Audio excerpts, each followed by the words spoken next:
Welcome to the treasure room.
Ten, 9, 8, 7, 6, 5, 4, 3, 2, 1, 0. Prepare for vault door opening.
might be thinking, Kismet, what took so long to get that vault door open? Well, at the very moment in which the stream was about to start up, my baby girl came to see me, everybody. Well, she's not a baby anymore. She's all grown up. She's a very strong, independent woman now. Going to be 21 next year.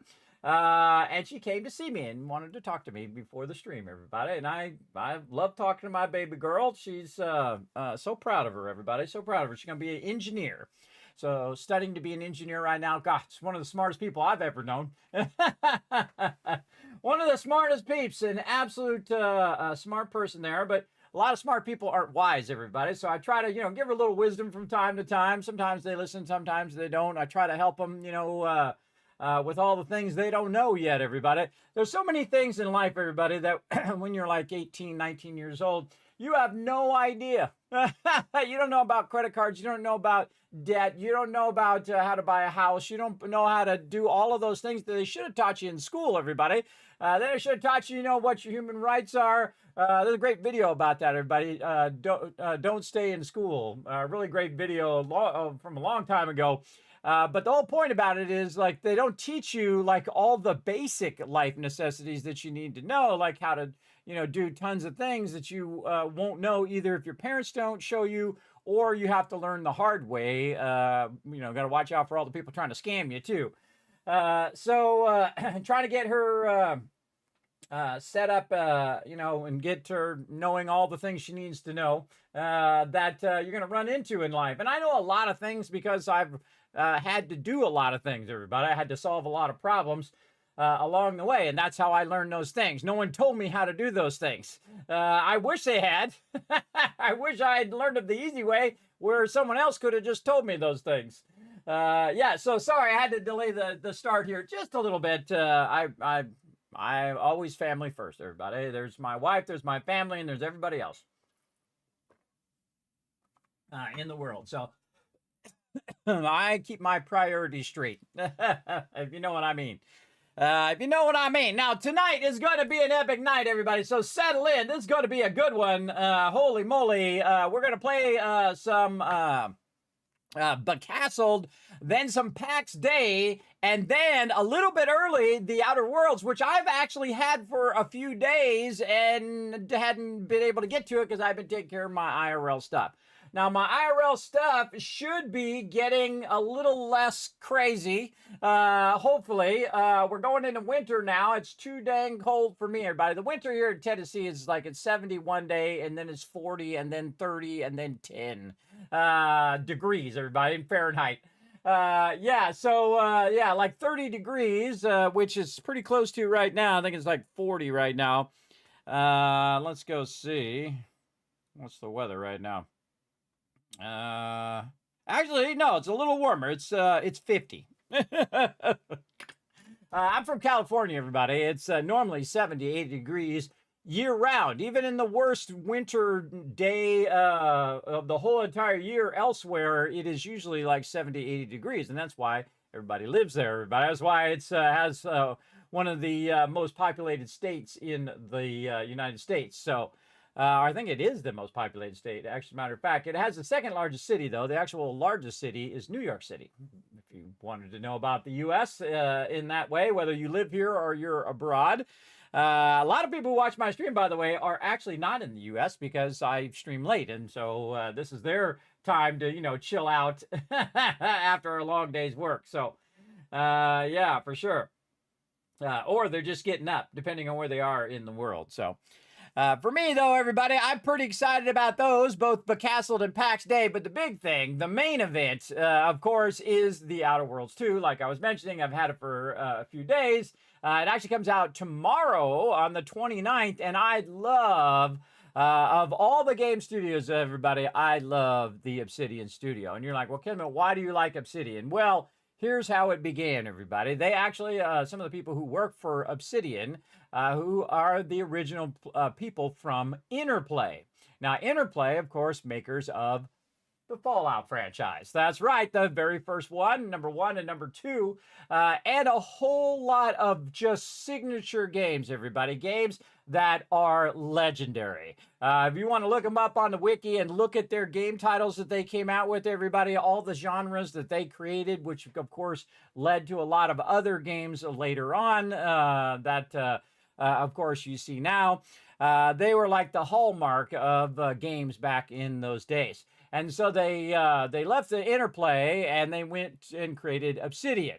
And then, of course, Obsidian also, not only making the original Interplay peeps, made 1 and 2, but of course, one of the greatest Fallouts of all time, Fallout New Vegas.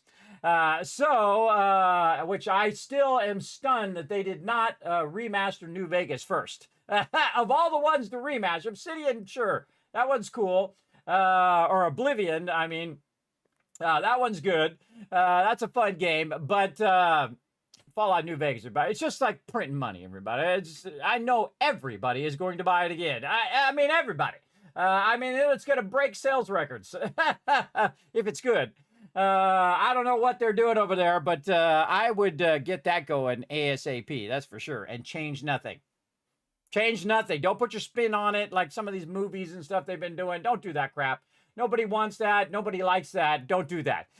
Make it exactly the same, but in like an Unreal 5 engine with incredible new age graphics and less janky gameplay.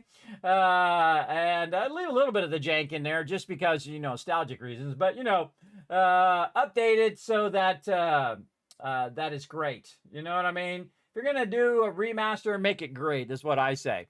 That is for sure. So yeah, pretty excited. We played, of course, the Outer Worlds, the original one. We played it through multiple times, and we played some of the DLC as well. I like the whole take on it. It does give me a very Fallout vibe, but in space, right? With that kind of, darker humor. It's not just, black and white, where, it's the hero and the villain or whatever. You have these great choices that you're choosing, and based on what you choose is how the story unfolds, which is always awesome, everybody. Always very, very fun. That is for sure. But we're going to do 2 learn to plays because I've been trying to get to them, and we're going to get to them today. That's today because this is a stream override. So normally I play Satisfactory today, but we're going to override it, and again with an action-packed stream for all of you, everybody. Action-packed, 100%. 100%. All right. So let's say hello to everybody in the chat. Let me see if I got everybody in here. Oh, wow, actually, I got everybody in the chat, in the thing. All right, yeah, I can highlight y'all. Bam, right there. So, hey, what's up, Tab? Thanks, Tab and Paul. First couple peeps, and Dragonwolf. First couple peeps I see in the chat. 1,000 Kids Cats for everybody. Also, another 1,000 Kids Cats for letting me know everything's working with those ones. I appreciate it. We got Paul coming in with that Kismet Love Train. We got Aliens Dancing or something. I don't know what that is, but thank you, Tab. We got Foggy saying hello. We got Rotisserie G. What's up, G? We got Wombat bringing that hype as well. And so the chaos begins. Yes, I think of that every single time, Rotisserie G. There's always something going on. But that actually was, I had solved some technical problems earlier, but my light wasn't working. And I also had an update I had to do on my machine because I have the 13th generation Intel chip, which I'll get into here in a moment. But let's continue to say hello. Look at this Kismet Love Train. Holy mackerel, that's how you do a love train right there. Nice job there, Tab. I like it. I like it. Kicks the door down like the LSPD from Grand Theft Auto. Nice. We got Paul with the 1, Dragonwolf, we got Tab, we got Foggy, we got Wisp, we got Jay, and Rotisserie G, dropping those ones with a 7 times combo. Very nice. I'm gonna give you another 1,000 Kids Cats for coming in and crushing it. We got Boss Man, we got Rescue, hey, and the mighty notorious TDK coming in. Says, hey, Kismet and chat, hope everyone is doing well. I am doing well. I have rested up. Can you tell? Just for this one stream, everybody, I have rested and forced myself to rest some more so I could be here to really have fun. I've been really waiting and hoping that The Outer Worlds 2 is good. And from what I've heard so far, that it does have some great reviews on it. The peeps are digging it, and they're having fun playing it. I can actually go into the store page and see what it's at. It's at very positive right now, which is awesome. And it's not even out yet. Some of us got it a bit early. And again, everybody, I'd like to big shout out to Mana Potion Studios, which is, of course, who makes Becastled. And then, of course, the peeps over at Pax Dei, thanks for them sending me a code as well. And, of course, the mighty Obsidian Entertainment, one of my favorite studios of all time, makers of the original Fallout and, of course, Fallout New Vegas and, of course, Outer Worlds and a whole list of other awesome games that you should check out, everybody. You go look up Obsidian, too, and look at their massive list of awesome games that they've got as well. And show them some love, everybody. Show them some love. Support the peeps who make great games. And Obsidian is 100% those kind of peeps. Now, I try to bring as many different types of games as I can here to the stream that I think that you guys may like or that I like, and whether you like it, I don't care. It's just, I'm going to play it because I want to play it. Because I'm at that age, everybody. I play whatever I want. I play games that I feel like I'm going to enjoy, and that's pretty much it. That's Mr. 9U coming in with the raid. Thank you very much for showing that raid love. Let me give you a shout out, everybody. Go over here and show some love to That's Mr. 9U. Big supporter of the stream and awesome streamer as well.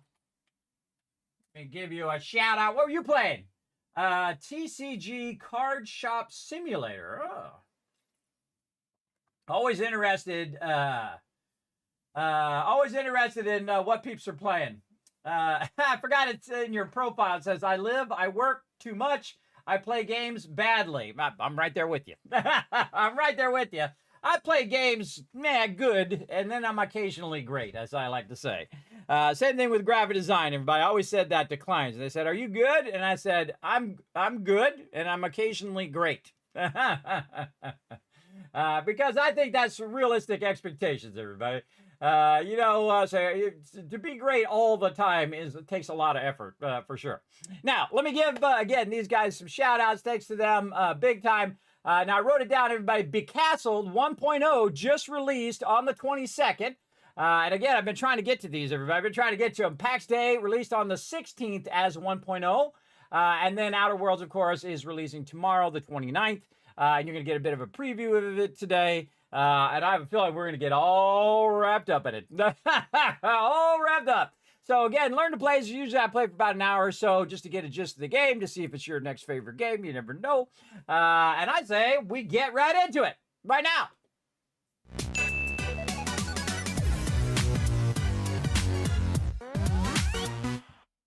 All right, everybody. I'm on my Origin PC, as you can see.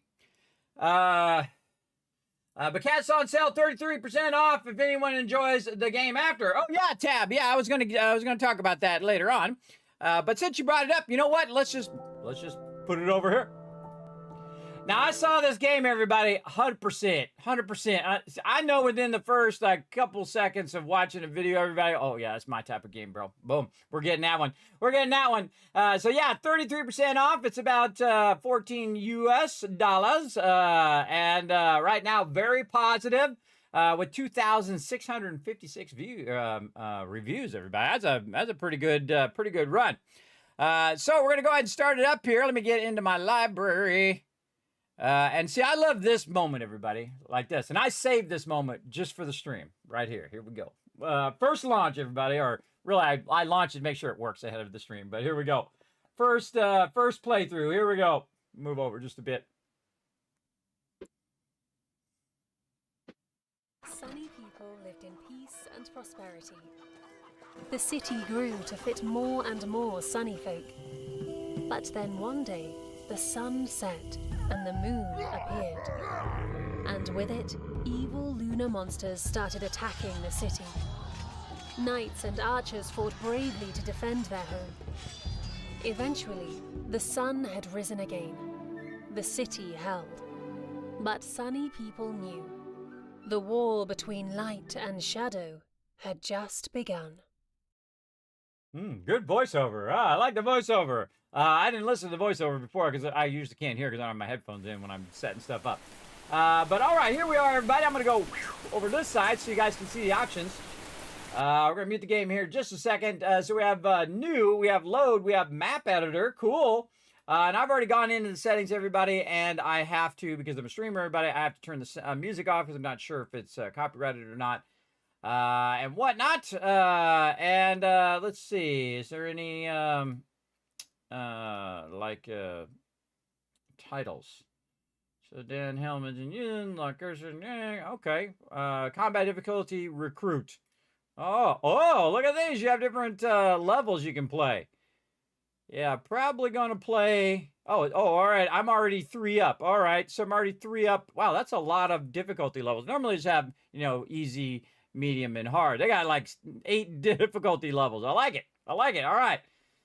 Gives you that nuance of if it's just a little too hard, but you want it to be at least somewhat challenging, you can put it down in that thing. I definitely got to click on the map editor. Oh, whoa, look at that. Cool. So you can go in and edit the map. Now, I'm not going to edit anything. I just wanted to see what it was. Let's see.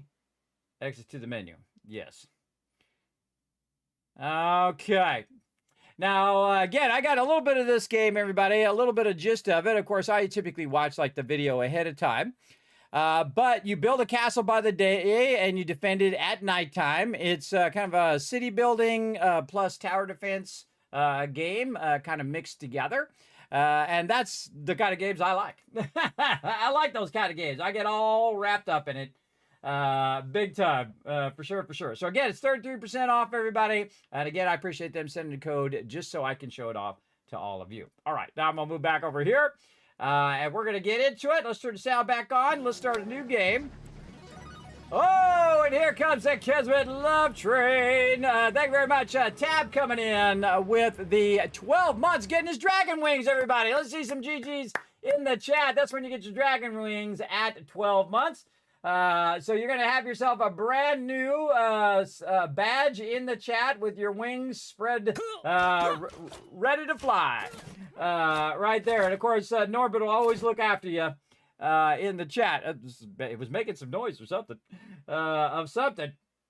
Yeah, 1 year and many more to come. Well, thank you. Appreciate that, Tab. Again, show some love in the chat, everybody. Remember, these are the people that keeps this crazy streaming going. All right, learn the basics of the game in a set guide of tutorials. All right, sounds good. We also have free play, where you can just play however you want. And then, of course, a sandbox version of it. Now, remember, this just went 1.0, everybody. I believe it used to be out in early access. If I remember correctly, if this is the right one that was in early access just a couple days ago. But now it's 1.0, and we're going to try out the 1.0 version with some tutorial first. Here we go. Let's go. All right. Your Majesty, choose a site for the new castle, and we will begin to rebuild our kingdom. Oh, Advisor Solcris. Oh, good voiceover. Good voiceover. Okay, the castle. The main building, the power that gives life to our solar citizens is created here. Allowing this building to collapse means surrendering to the darkness of the moon. Okay, so I can click on the territory, and it looks like it has different territory shapes. Okay, can I zoom out or move or whatnot? I can click on the castle. Oh, okay, so I have to choose where I want to do it, and I can't actually move out of this area. So I'm going to say, yeah, in between the trees, maybe on the far side. Yeah. Great. The castle is built. Now new sunny people can come out of it. Try to move and rotate your camera in the meantime. Okay. I'm assuming it's middle mouse button. Yeah, middle mouse button, rotate the camera. Forward and backward. Oh, you can just move the mouse to do it while holding the middle mouse button, or WSANE. Okay, and then A and D is left and right. And then zoom in. What's up, little buddies? Okay, zoom in, zoom out. Let's expand our territory to the closest forest. Select highlighted cell and capture it. This. Oh, and then down here you use wood to capture it. Great job. Now let's build a sawmill. Wood is a very useful resource, and we will need a lot of it.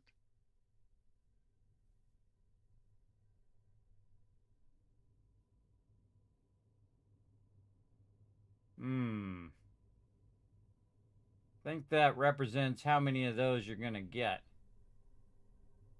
Should I build it in the forest, or should I build it on the edge of the forest? I'm going to build it right there. I think that means it's going to take those trees down when you put it in there. I think that's what it meant. It's just going to cut those trees down. All right, so we're building it. I'll zoom in and see the action. All right, so light versus darkness. For a sawmill to work, you will have to assign workers there. You can do this by either selecting a sawmill and assigning workers there, or you can select an idling worker near the castle and send it to work in a sawmill. Man, I love the voiceover, bro. I already like the voiceover part. Yeah, very nice. And thanks for showing the love in the chat, everybody, for Tab there. Okay, so this building needs workers. Workers hired. Okay, I gotta click on it. And then I'm just gonna click and click. There we go. How many total workers Sawmill do I is have? up and running. Good job. Now we need to gather 500 wood. Can you manage that? You might want to build another sawmill to speed things up. Oh, look out. Make it rain. Here you go. 1,000 kids cats right there. Okay, so yeah, build another sawmill. Let's go. How about over here? Yeah, I think it's when you got it too close that it will do that. Can you rotate the buildings? You can rotate the map. The buildings seem to be in that... Oh, I can cancel. Because it seemed to be in the same angle. I can rotate my view, but I'm not sure I can rotate the things. I'd like to know how many workers I have, too. I'm sure there's a menu for that. We'll find out. I don't know. I'm a noob. Okay, so we got 2 people assigned to that. We can upgrade it. We need 10 wood. Right, so we need 500 wood. We got it. Victory. Day 1. Combat 4 night. Sunstones gathered. Wood gathered 500. Next tutorial. All right, we got that going. Great job on gathering wood. Now we can use it to build more homes for our people. Okay, is there a separate sound for the voiceover? I would put the voiceover in a separate sound thing, so I could have the voices higher and then the sound effects lower. That would be my biggest feedback here, and I might send that feedback to him.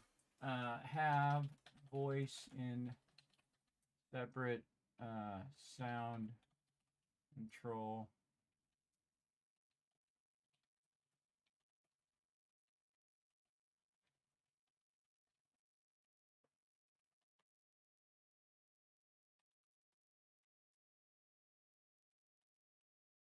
Yeah, because the sound effects are drowning out the VO or the voiceover.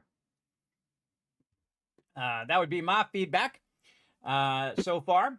And good devs always take good feedback because again, there's such great voiceover, but you don't want to be drowned out by all the chopping down wood and all that other stuff. You want that to be able to be heard. New people will appear in a castle once they have a place where to live.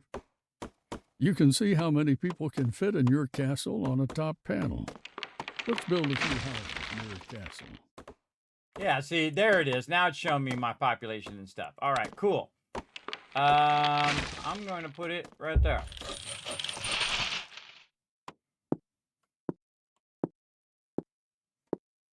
See, I have it turned up so I can hear the voiceover, but then you have this very loud pre-felling and all of that. Oh, and look, you can see that they've captured all those different spots. Like animals and stuff in there. Oh, I got to build 3 houses. Okay. There's 2.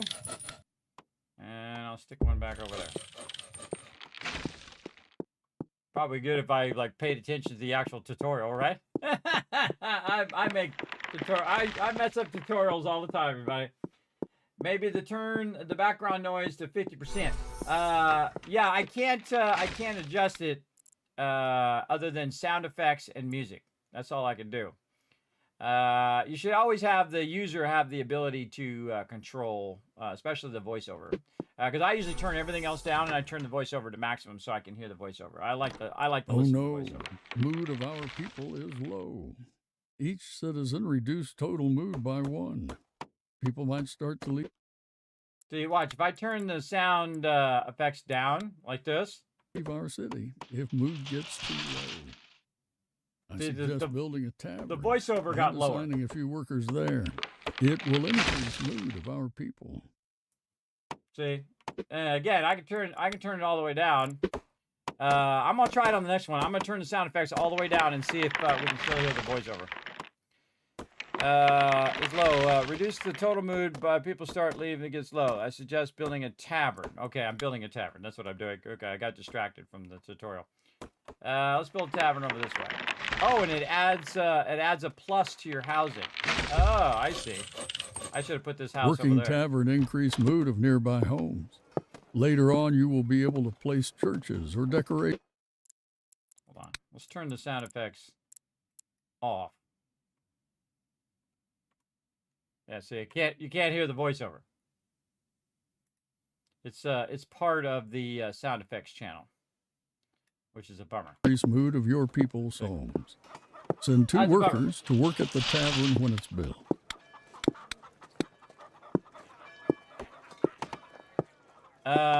Okay, he's talking about something. Work at the tavern. All right, I got to send people over there once it's built. All right, work at the tavern, people. Oh, now I got 9 peeps. Awesome. Good job on making our people happy. But our food reserves are running low. Each resident also consumes 1 food. And if we ran out of food, our people will start dying. Let's build a wheat field and a hunter hut to increase our food production. Okay. Wheat field. Right there. A hunter's hut. Oh, okay. It's got to be where the animals are.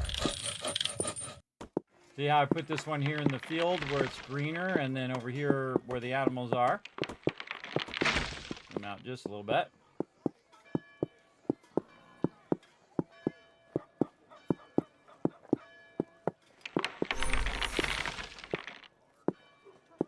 And we got to assign people over there.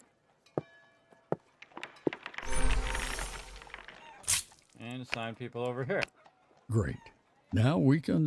Good job. Now our people are happy and fed. There is one more thing we can still do. See that stone deposit? Stone can be used to upgrade our buildings. Upgraded houses will have more place for people, and upgraded tavern, field, and hunter hut could fit more workers in it. Let's upgrade our buildings. First, we need to capture a cell with stones. Okay, capture 200 wood. Stone quarry building can be found in the Resources tab. Let's build it and hire some workers to work there. Be careful while placing it, as it will reduce mood of nearby homes. Oh. Oh, yeah, it's a minus to nearby homes. Well, that's okay. We're going to go ahead and put it... see, I would have put that house over here by the tavern had I known that. All right, we're going to put it right here. Oh, or not. Okay. Okay, so, and then you can see the stone up here at the top. That's just trying to point out the fact that that's where the stone's going to be. It's got a really big number in there, too. Yeah, it's got a lot of placeholders. We're up to 999,000 of those things.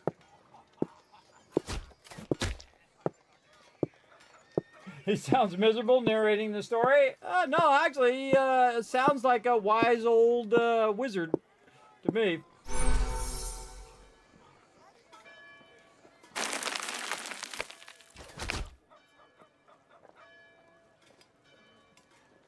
Perfect. Now, when we have stone production running, we can upgrade our buildings. You can either select them one by one and upgrade them from building menu, or you can use Upgrade Tool on the bottom to upgrade multiple buildings at once. You should upgrade your castle first, though. Okay, good to know. Upgrade castle, upgrade a house, upgrade the tavern, upgrade the hunter's hut, and the sawmill. Oh, I don't have a sawmill. You're trolling me. I don't have a sawmill. Does it take time to upgrade it, or does it instant upgrade? I think it instant upgraded. Where do I have a sawmill? General, house, tavern, resources. I have a stone quarry, food, wheat, hunters. I don't have a sawmill. Upgrade the sawmill. Hunter's hut, house, tavern, castle. That's confusing.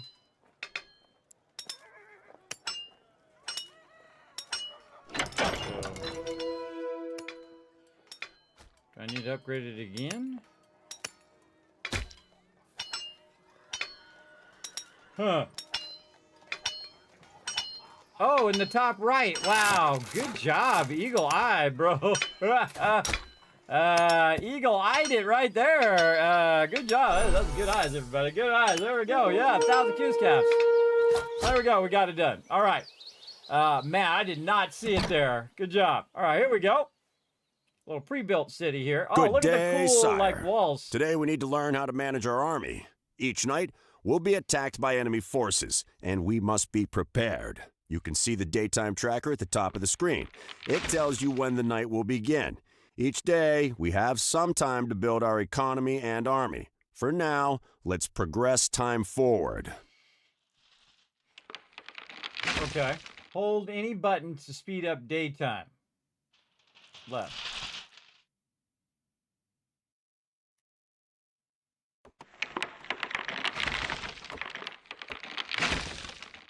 Each night, enemies will attack from a cell with a moon crystal. The number above the crystal represents the enemy's attack force. You can also see how enemies will move across the map by placing your cursor over the Day Progress UI at the top of the screen. This time... Oops. It's time to learn how to control your troops. These are your starting Didn't hear the troops. rest of it. You can select them by clicking and dragging a rectangle around them, or use the buttons at the bottom left to select by type, or select all troops. I think the voiceover is really making the game for me right now. I like the fact that it reads it out to you and it gives you a good overview. The tutorial is good. It absolutely has been. For sure, for sure. Big Daddy coming in says, I've been watching for a long time. Just wanted to thank you for the Kismet kill box and Fallout 4 castle mission. I know, right? Isn't it awesome? Where it rains fire on all the baddies that try to get you. It tries to get you. All right, so yeah, kind of like Command Conquer. So you select it, and then did he say right click it? Okay, select it, and then select all troops in the radial menu. Radial menu. Middle mouse button to radial menu. Oh, you can adjust the angle of your view as well. Oh, way down. Middle mouse button, by the way. Radio view. Hold gameplay select to select multiple troops. Select all troops via the radial menu. I'm sure he was telling me how to do that, but I was not paying attention. Okay, so I highlight them with the left mouse, then right click to make them run wherever they need to go. Okay. And then I don't know how to get to the radial menu. So we're going to have to look it up in the settings because I wasn't paying attention. Standard Kismet playthrough. Upgrade destroys. Rotate the building left. Rotate hide interface. Show happiness overlay. Repair runes. Upgrade building. The radial menu. Select all troops in the radial menu. So don't know how to use the radio. Oh, select all swordsmen via radio. I'd hit V. V. Archers. Oh, T for troops. How did I do it? V for archers. C for Now move your troops to this position. Okay, so It's I used great. V and Our C. troops should easily defend the castle from the attackers tonight.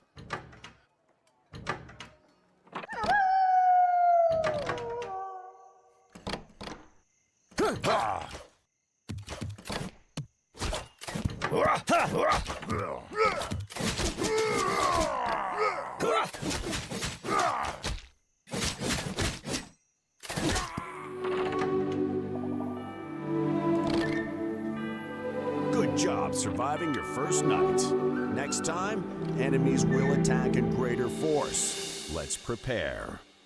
We will need more troops, so let's build an archery range and a melee training camp to train them.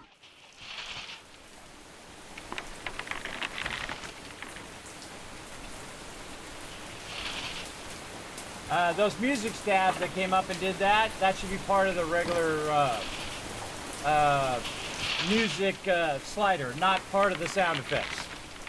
So they got that music stab and they've got the voiceover as part of the sound effects, and that stuff should be separated so you can better control it. Like right now, see how the rain is really loud? And it makes me want to turn it down, but then the voiceover is going to be really low. So again, yeah, remember this game is in 1.0, everybody, so I'm sure they're still working on it. But the sound is very important when you're playing a game.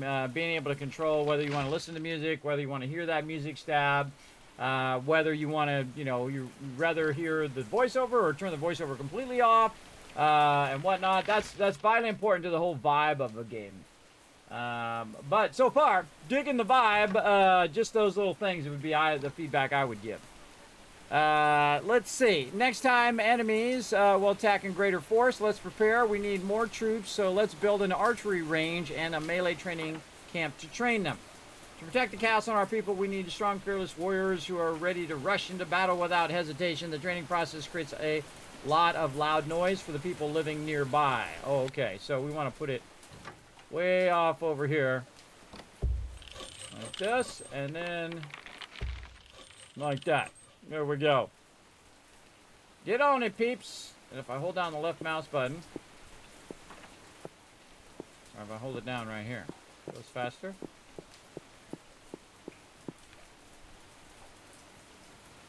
Oh, I don't know how I just did that, but something to do with clicking this. So it's showing that these guys are coming in from over here. Any more peeps? Oh, 129 from over there. Uh-oh. Uh-oh. That's some problems there. To create new troops, select the military building and click on the unit icon. I think 10 archers and 10 melee units will be enough to survive the next night. Okay, I'm just going to turn it up so I can hear the voiceover and then turn it back down. Okay, so 10 archers, 10 this. Okay, so... and 10 archers and melee units. It doesn't say specifically which ones. So we have a bunch of pikemen, we have knights, and we have swordsmen. -1, -1. They have the same maintenance cost. And the swordsman's a 15 attack and 4 defense. 20 attack and 1 defense. 25 and 2. I would say you probably want to have some swordsmen first. So we'll do 2 sword. Oh, and this is going to be whatever it is. So yeah, we're just. It's going to take time. Yeah, I thought there was a way to speed up time. I was holding down the left mouse button before, but it doesn't seem to do that while you're in the middle of working on your troops and stuff. Military. Oh, these are military buildings. Okay. That's what that button is at the bottom there in your bar. Train them up.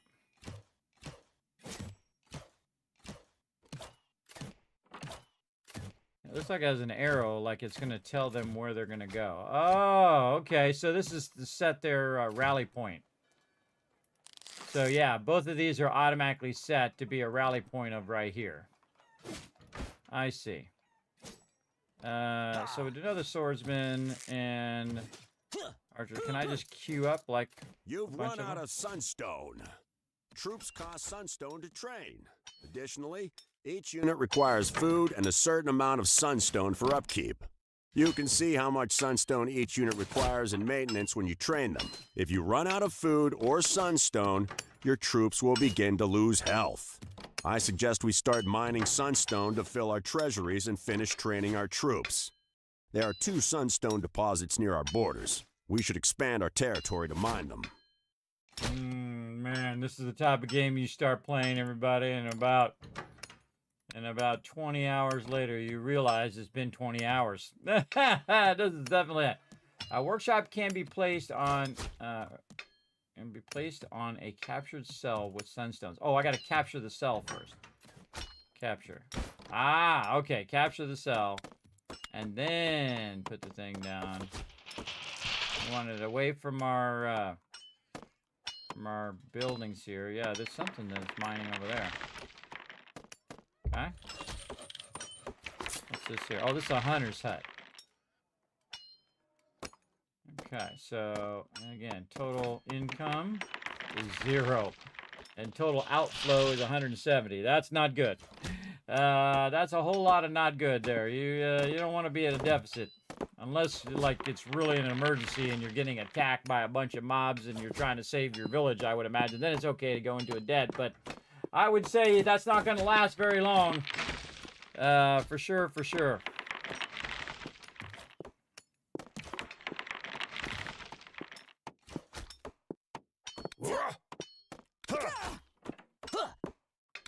Yeah, V is your thing. C. B is your melees, and C is your range.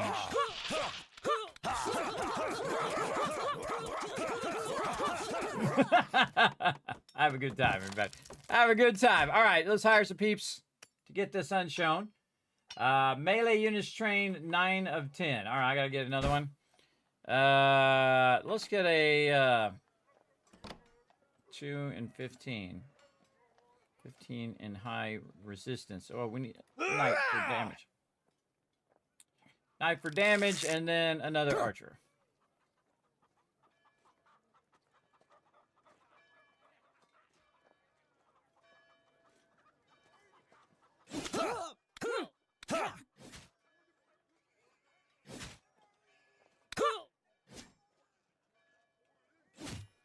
I like the formation. The formation thing is cool. Very much reminds me of games like Command and Conquer and things like that.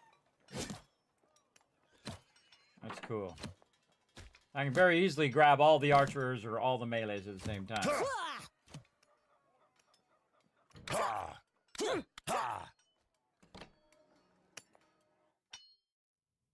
Uh-oh. Good job. Now we're prepared to meet the enemies. And look, those wolves might come in handy. They'll attack anyone who wanders into their cell, and we can use that to our advantage. Position your troops on the hill near the wooden fence to fight off any enemies passing through the wolves' den. Okay. On the hill. Right here.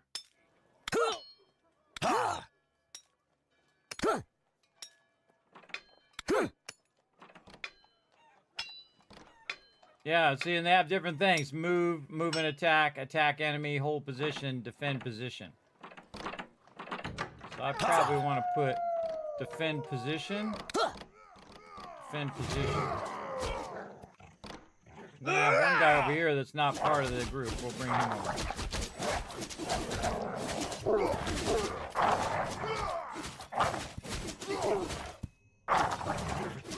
Oh, here comes the boss wolf.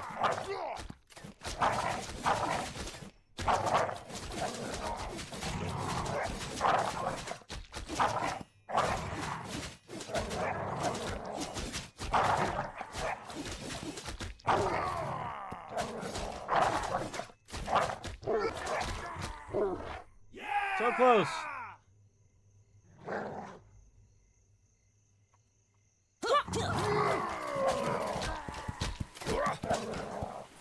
Oh, wow, they shoot really far away.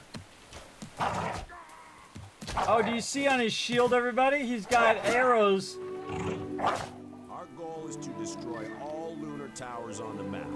Destroying each tower will cause our enemies to attack with a greater force the following night.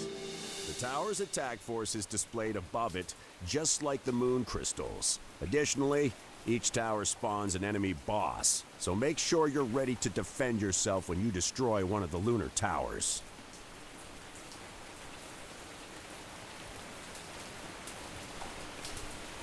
Oh, it spawns an enemy Each boss. night, enemies become a little stronger. You can see the current day in the top menu. Also, there's a blood moon every 5th day. Let's use our tower for the upcoming fight and place a trebuchet there. The trebuchet can be built in the Siege Workshop. What? You got a trebuchet? Oh, man! Siege Workshop. Oh, this is the warehouse. Where is the workshop? Over here. That's a sawmill. Stone quarry. Siege Workshop. Oh, that's a church. I saw it somewhere. Oh, there isn't one. Oh, I gotta build it. Okay. I gotta build the Siege Workshop. I was like, where is it? I was trying to find it. I'm liking this game already, everybody. I really like the tutorial part. And this is totally my type of game, but I could see myself playing this for endless hours. I like over here, by the way, that it has straight cliffs. So that would be difficult for them to get up. So they have to go this way in here. And so you have certain parts of your locations that have like elevation that's going to help you. But of course, they always put a ladder there and climb up the ladder. So to build a trebuchet, assign a worker to the Siege Workshop and order them to create it. It's similar to how you train troops earlier. Yeah, some people call it trebuchet as well. But they calling it a trebuchet. They got ballistas. You got to do different types. Oh, they got trebuchet fire ammo. Cool.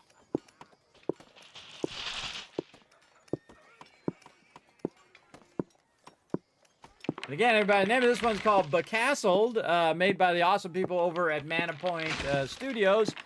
Just went 1.0 on the 22nd of October. And I haven't had a chance to play it on stream yet, but we're playing it now. Now you can place a trebuchet on top of a tower by selecting the tower and looking for the trebuchet icon. Trebuchets require ammo to shoot. You can see available ammo in the Siege ammo menu at the top. Okay, so this one, add a trebuchet. Everything is in place for the final fight. This will Cool. be the strongest enemy attack yet, but we should be able to defend ourselves.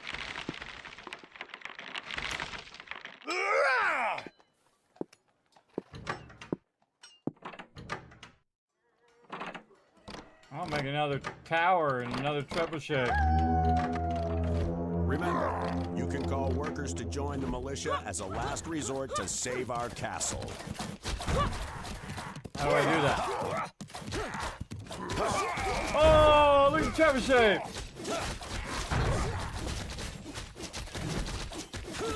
I think I need more workers.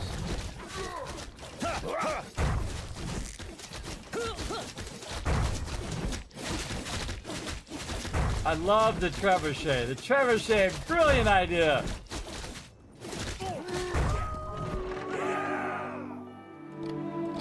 Get wrecked. Victory! Hey, there we go. Yeah, very much Age of Empire vibe. I love it. Yeah, very nice. I played a lot of Age of Good day, Empires. sire.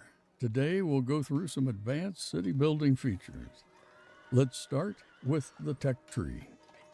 Open it using the button at the top left of the screen. As you can see, there are many research paths that can improve our economy and army. Let's start with researching church tech. Churches, like taverns, will increase the mood of the nearby homes. Churches, however, have a much larger radius. Okay. Now that we've unlocked the church tech, we can build a church. You'll find it in the General tab of the building menu. Let's build it and hire a worker to work there. This should make our people much happier. Let's do it. Okay, General. Church. Oh, yeah. Wow, look at the radius of the church. Yeah, something like this. It doesn't seem to affect my farms. So say I wanted to expand this way or this way, I would probably want to think about where I'm putting my houses next.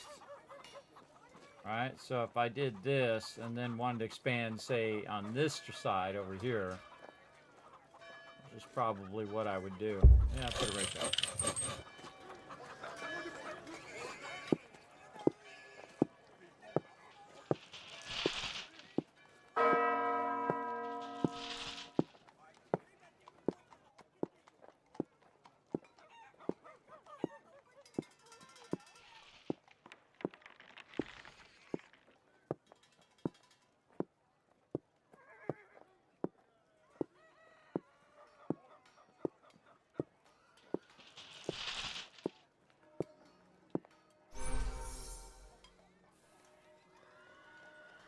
Oh, okay. So it's showing you the path that the enemies will attack the particular base when you roll over this.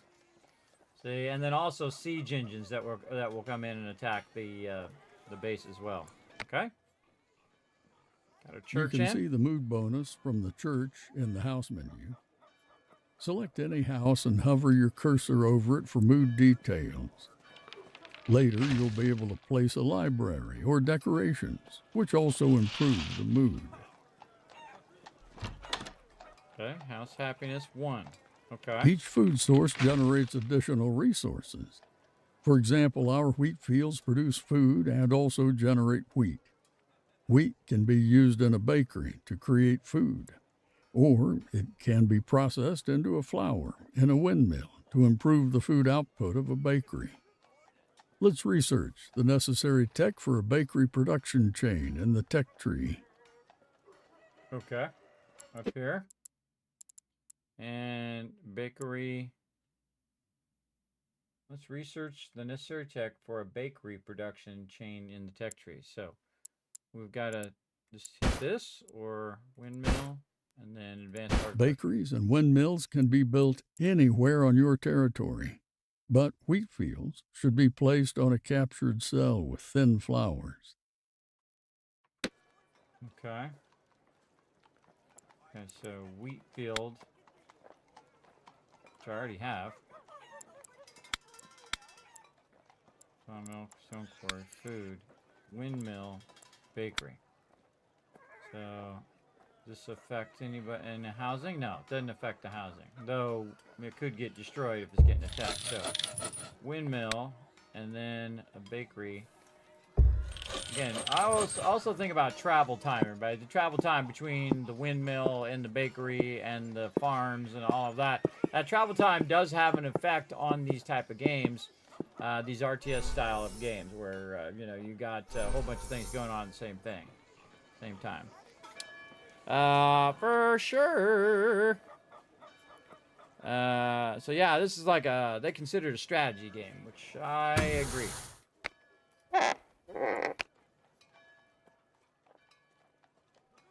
Oh, and I do have to build a wheat field. Okay. Let's build one over here. All right. Oh, I gotta capture it first.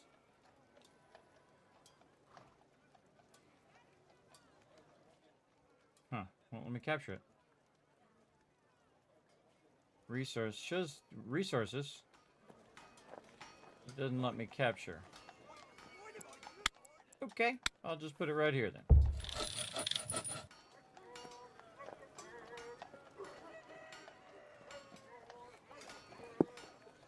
Might be because it's just the tutorial.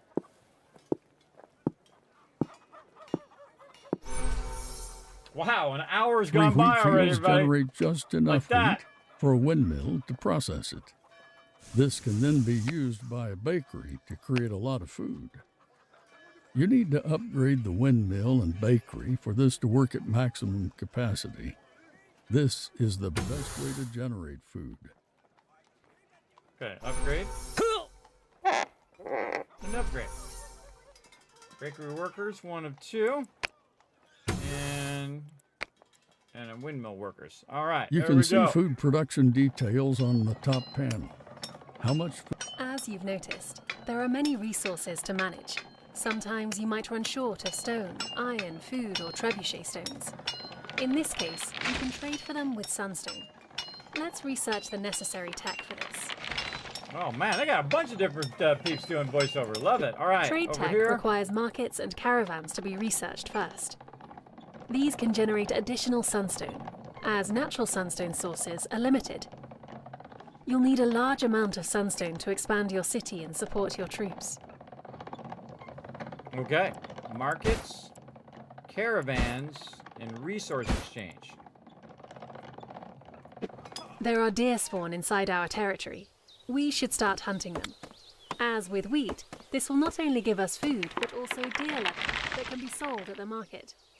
You can see the Hunter's Hut resource by selecting it.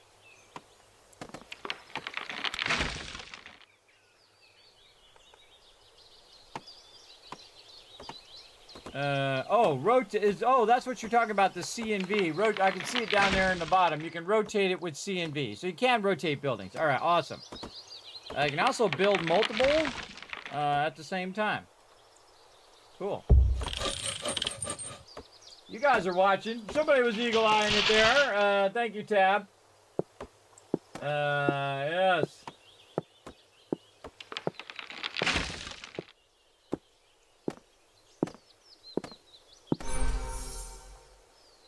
Okay, and then we got to add workers.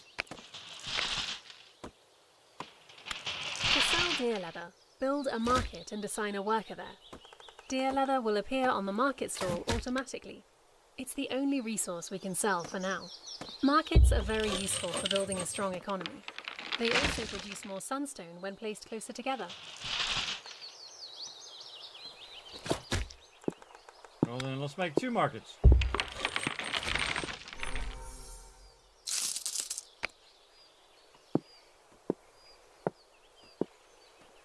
I like how the little guy physically runs in there. Okay, oh, I got this. Oh, I made 2 of them. And I actually was supposed to because it has 2 Good workers job. now. In addition to markets, we can build a caravan that will also generate sunstone over time. Each caravan requires 1 horse. Luckily, we have horses right on our borders. Let's expand our territory and build a trading post with a caravan. Okay. There we go. Now we have the capture option. And then build a trading post. What would it be under? Resources. General. Trading post. All right, trading post. Am I putting it over here or put it over on the other side? Let's put it by the horse and see what happens.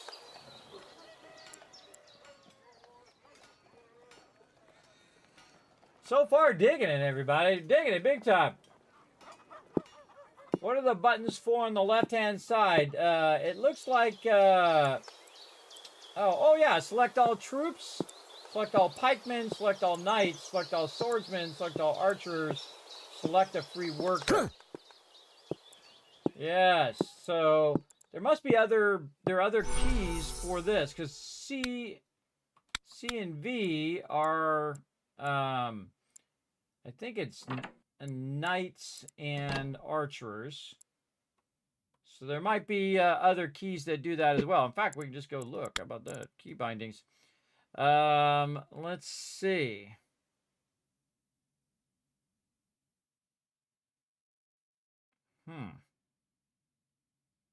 I wonder if C and V, can you hold it down? No.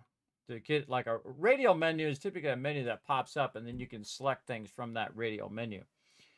That's what I think a radial menu is. Buy a caravan. Oh, down here. Caravan. There we go. You had to have the horse to buy the caravan. Now that we have a solid sunstone production, we can use the resource exchange menu on the left. Any resource can be bought or sold with sunstone. You might need additional food during the winter. Or perhaps you would like to upgrade your troops for the upcoming night in the smithy using iron. Resource exchange might come in handy in different situations. Buy 100 iron for now to get used to it. Okay. Oh, I like this. Okay. Buy iron, not enough resources for selling. Okay, so buy on the left, sell over here. Oh, and you can tell how much. She said 100, so I can just choose 100. Oh, neato. Okay. And then buy iron. Speaking of winter, wheat does not grow this season. Gathering food might be challenging during the winter. Also, due to the cold weather, people need coal to keep their houses warm. We'll need to research a technology to produce it. Open the tech tree and research the charcoal kiln. Workers at the charcoal kiln will burn wood and produce coal. You can see how much you have of it on the top menu in a special resources tab. Let's build a charcoal kiln to keep our people warm. See, I want to put it by the sawmill so I can run it from the sawmill to the thing. Unless I had a storage thing, then I'd put it next to the storage thing.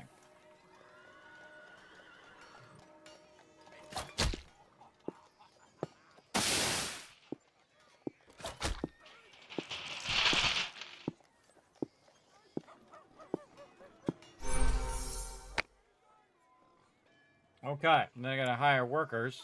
Oh, I'm gonna need multiple charcoal. How do I know I need multiple? Because it says I need 2 workers, and you can only put 1 worker in there.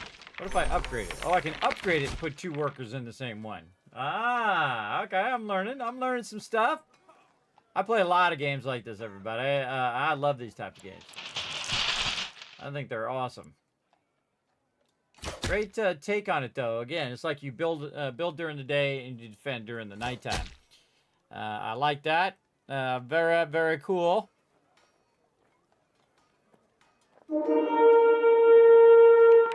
And there we go. We got it done.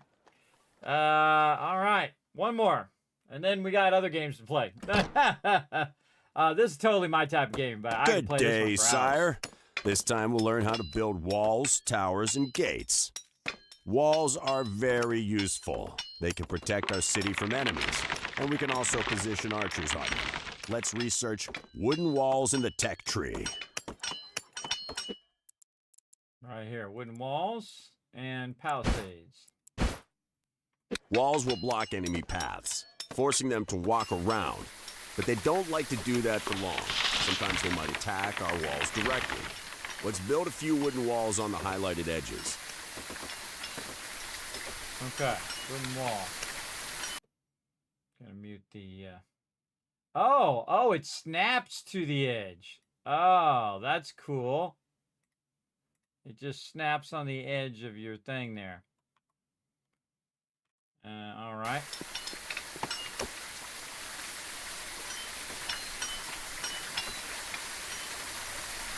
Or maybe it just does it for the tutorial. I don't see it doing it anywhere else, just that spot there. You have to turn the sound up and down because the sound effects are at the same level as the voiceover, so you have to... Good job. To position archers on a wall, you need to build a ramp first. Place the ramp next to the wall, then select and send archers to climb it. My archer is at over here. Okay, C is for archers, and then right click. Oh, it hasn't built the thing yet. Oh, that's cool. Look at him walking up the thing. Oh, that's cool. Alright, that's really cool. Position. Oh, over here I need a position. Okay. To the yellow circle.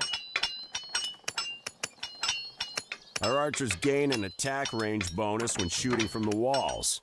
Now let's see how they handle the upcoming enemy attack.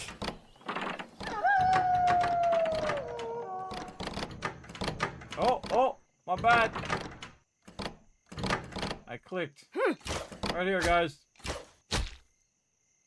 No, right here. My bad. Way to mess that up.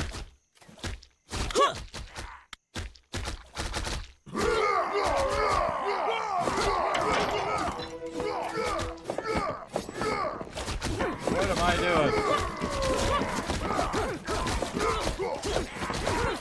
I'm misclicking all those ways. How do I deselect the units?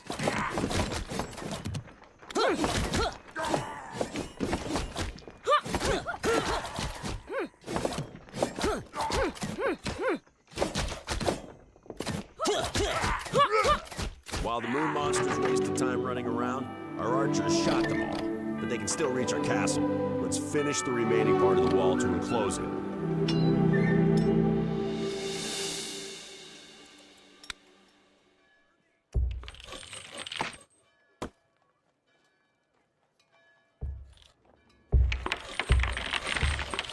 Yeah, totally, that was me, but I couldn't deselect the mobs. We definitely need to learn how to do that. All right, so C and then right click, and then left click to deselect. Now if I right click to the, yeah, so I have to left click on the ground to deselect. Because I had them selected. I'm gonna put them back up on the wall.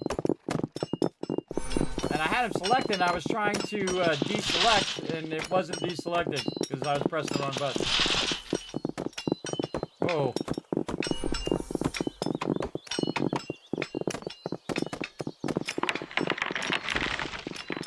It fell off of there.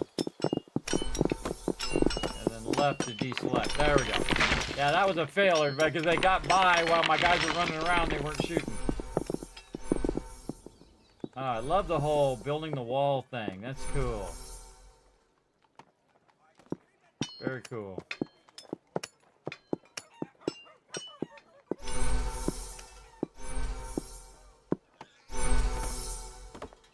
It's weird that it doesn't tell you what the shortcut keys are for these.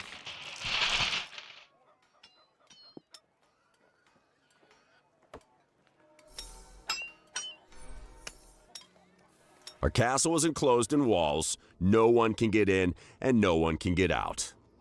I think we should build a gate so that our lumberjacks can still reach trees in the nearby forest. Okay.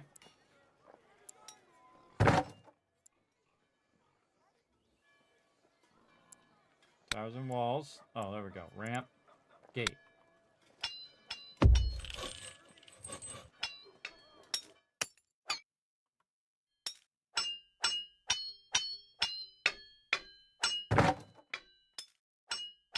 Dude's running out. Get in there and build that gate, bro.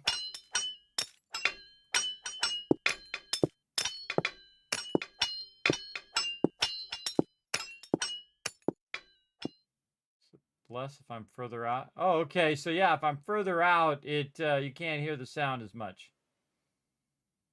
Only when you get in close. So if you don't want to listen to it, you just zoom all the way out. So there's a way, I guess, of controlling the volume, just zooming in and out. Control the volume of the sound effects. Gate's built. Oh, I gotta build another gate. Over here. Oh, and it shows you the price, too. Okay.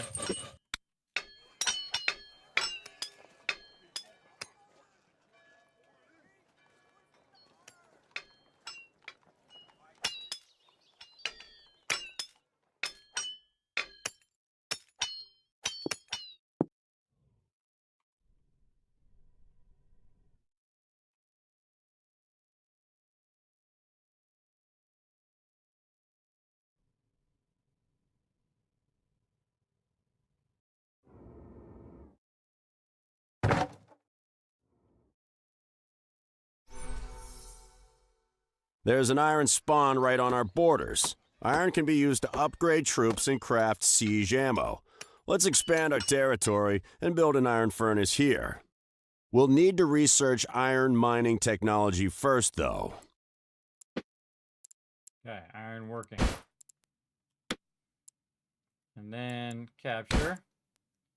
Then we're going to need an iron mine, which we will put here, and then rotate toward the base.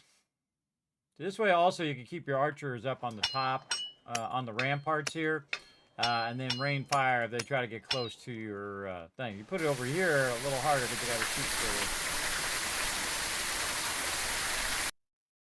The sound of the rain's too loud too. Yeah. Remember, everybody, it's 1.0. They're still going to be working on it. So there you go. Did you play it once human? If you did, I cannot find it on YouTube. Oh, let me find it for you. I'll find it for you over here. Let me go see. The YouTube. Let's see. Over here. What's it called? Once Human. I would have, I think I would have put it in the title if I did. Let me go look it up. See if I have my library. I do have it in my library. I played it for 7.2 hours. It must be on my YouTube somewhere. It might be under a another thing, because I probably combined it with another. Yeah,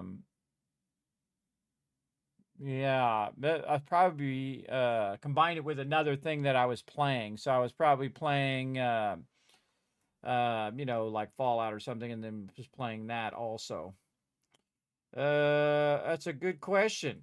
How do we find that? Let me go look under my playlists here. It would probably be, the easiest place to look would be Learn to Play Games.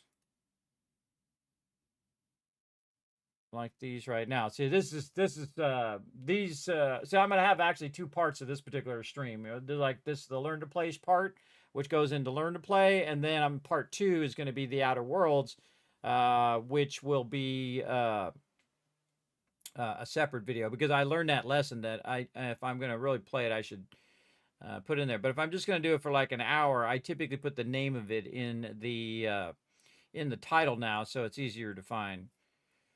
Oh man, that's a good question. I can't remember. It's probably again after the end of another thing. Actually, I think I played it multiple times on stream. I'm trying to think. I can't remember. Huh. How could I find that?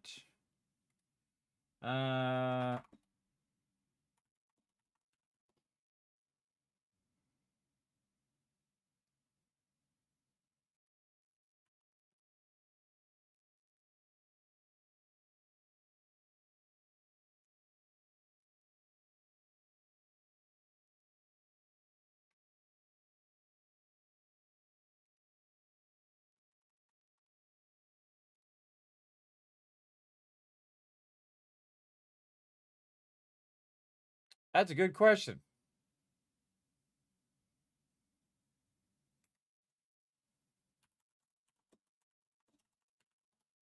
Is there a way just to go in the search engine and find it that way?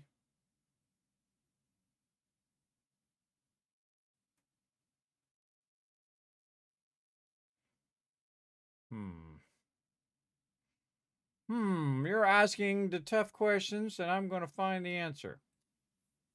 Let me go find it in my list. Nope, not in there either. Let's try this. Over here. And then here.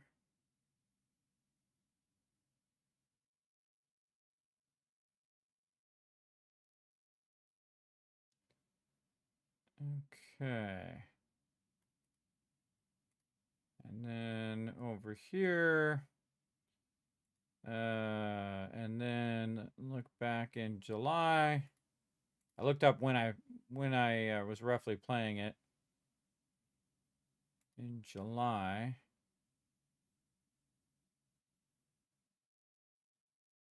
And I was playing 7 Days to Die. Yeah, 7 Days to Die. And then here. I go out of my way for my peeps. I think it's probably at the end of this stream. Yes. Ha! Man, I'm good at what I do. Look at that. All right. Yes, right here. Hold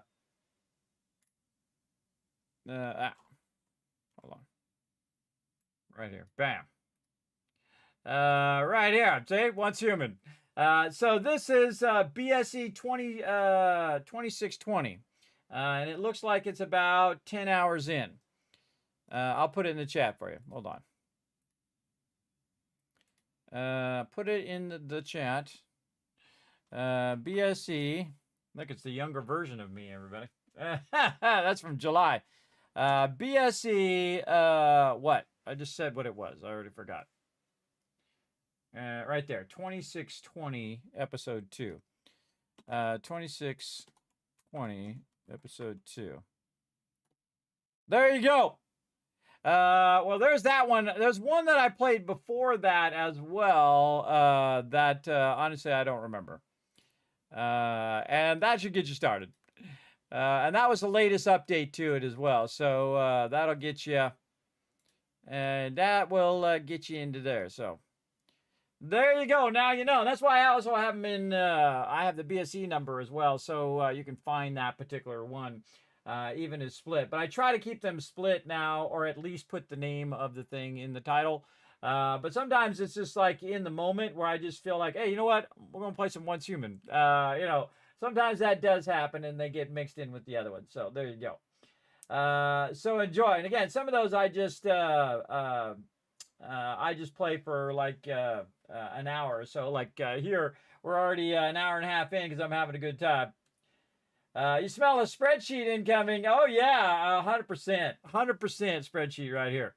All right, back to Becastled, everybody. Again, this game just went 1.0 in the 22nd. And I'm going to give them a shout out here. 1 second as I go in and drop this into the chat for you all. Right over here. Buttons. Ba-boom. There you go. You can just follow that link right there. Take you over to Steam. And you can check it out. And right now it is, I think it was 33% on sale. So far digging it, everybody. As you can see, I'm getting all wrapped up in it. Other than just a little bit of working on the sound, I would definitely get it going. Because this, it's an introductory offer too, everybody. Again, it's 33% off. The offer ends in 13 hours and 25 minutes. So for $14, everybody, you could be playing a ton of this. You can kiss your rest of your week and your weekend goodbye. All right, iron furnace workers. All right, I gotta find the iron furnace workers over here. Is that it? What am I doing? Sunshine workshop. Iron is used for forging upgrades. Let's expand our area and build an iron furnace here. Okay, that's an iron mine.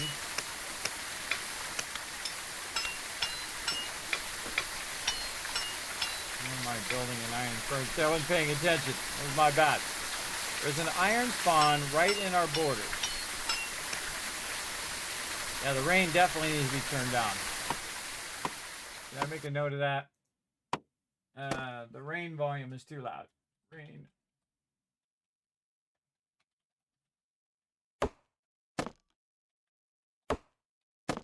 Again, I give feedback, everybody. I don't say, oh, blah, blah, blah, blah, blah, blah, blah, go on a big old rant or whatever in the forums or whatever. I say, hey, I really enjoyed the game so far. Here's some things, suggestions that I have. You can do them or not do them. You know, I've been gaming for 50 years, everybody, and I can tell you that is a quality of life thing right there that they should work on.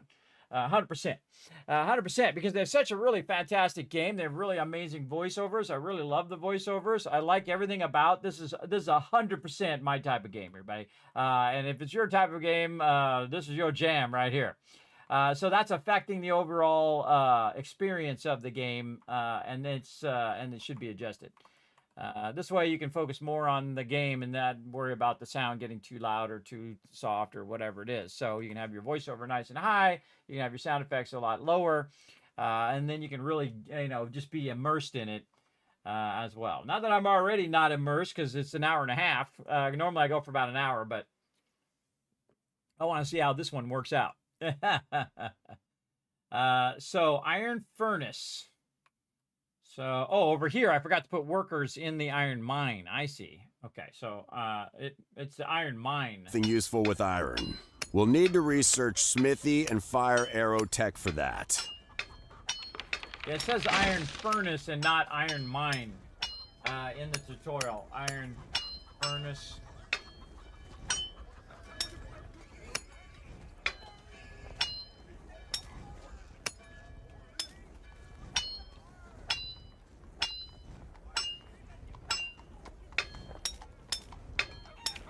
I give intelligent feedback, everybody. Ranting is a waste of time. Fire arrows deal more damage and look cool while doing it. Great, good thing.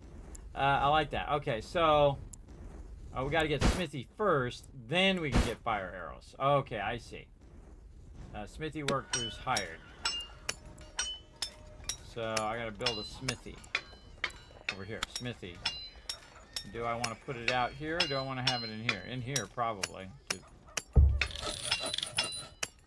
Okay.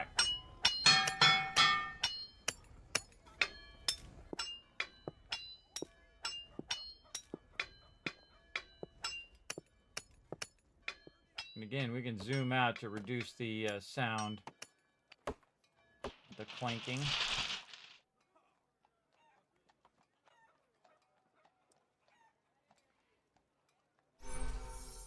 There we go. Our smithy workers, and then obviously I need to upgrade it so I can have 2 smithies. Workers. Now that everything is ready, we can upgrade our troops. Select your troops, and in the unit selection menu, you'll see a list of possible upgrades. Upgrade all of our troops. I have a feeling that the enemies are preparing something special for tonight.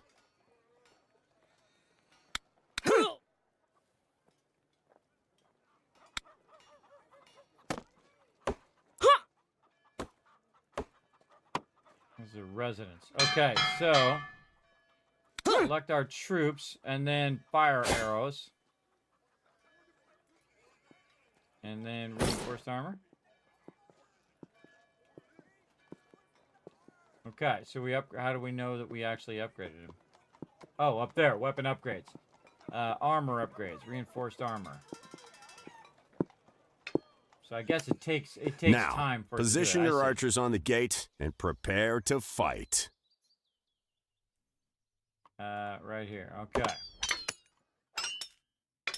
I need a thing though. I need a ramp nearby, so it's easier for them to get up and down off the wall.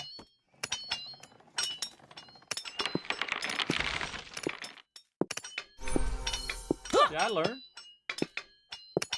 And put them up here on the gate. And then left click to deselect, so you don't accidentally move them around like I did.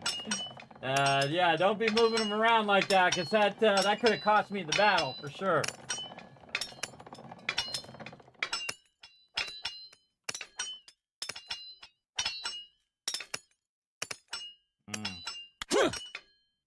Maybe a little bit over.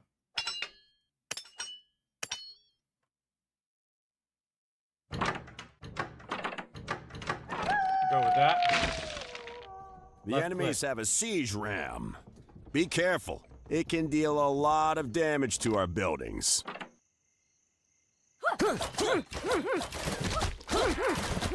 Get wrecked. Oh, we're gonna have to come back and play this again, everybody. 100%. 100% gonna play this again. I might play it off stream. I try not to though, because I've had a lot of people, Kismet, hey, don't play off stream. We want to see you play. So, we'll see.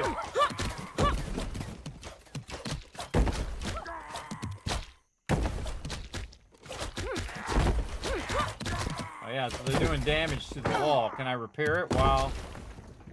Oh, it made it. They made it in.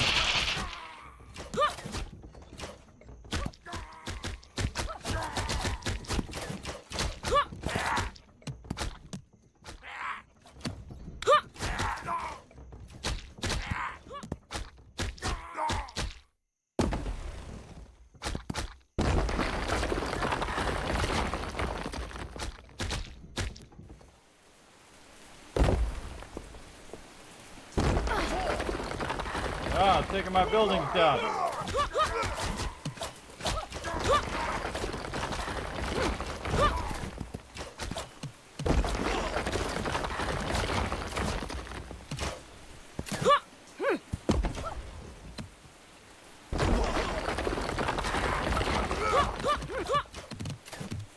We survived the enemy attack, but some of our archers were killed or wounded.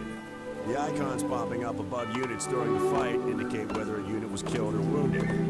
Wounded units can be healed in a hospital tent, while those killed will always be remembered. We'll have to train new units to fill our ranks. Okay, wounded units 4. Let's heal our wounded units. We'll need to research a hospital tent for this. Workers in a hospital tent will automatically treat and heal wounded units. You can see the chance of a unit being wounded in a battle rather than being killed by selecting a hospital tent.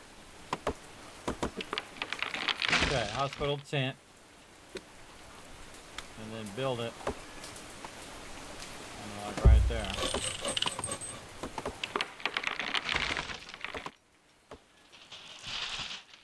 One of the units remaining 4. And then we got damage here. Repair building. Repair building. Repair building. Okay, so we can repair the houses. What's this saying over here? The barns are full. Build an additional barn. I don't think it's going to let me.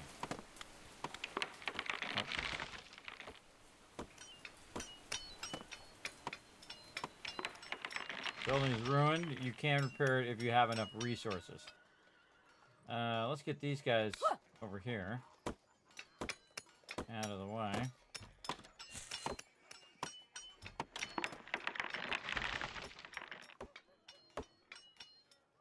They're working on it.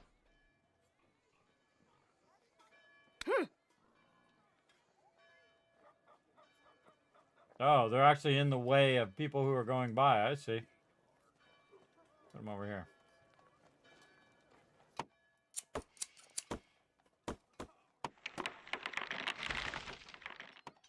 Oh, they're being sent right there, too. I bet you there's a way to right-click and adjust where it's going to be going. Yeah. Yeah, that's cool. So you click on the building and then you right-click and it will adjust its rally point. Alright, hospital tent workers. I need to get a building over here. Oh, they're repairing all of this stuff probably first. How do I set this as a priority?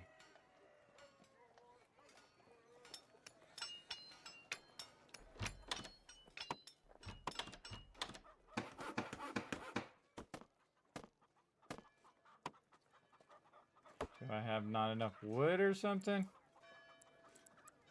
I got thousands of wood.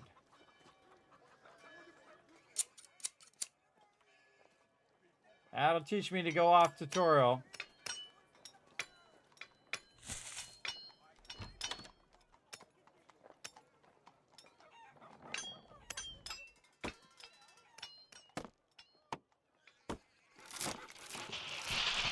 Maybe I need planks or something. What is it, what was it I just built here? Hospital tent. So, hospital tent. It doesn't say what the resources are it needs to build. I, of course, have broken the tutorial as normal. Broken it. Yeah, wood gate. Repair gate doors.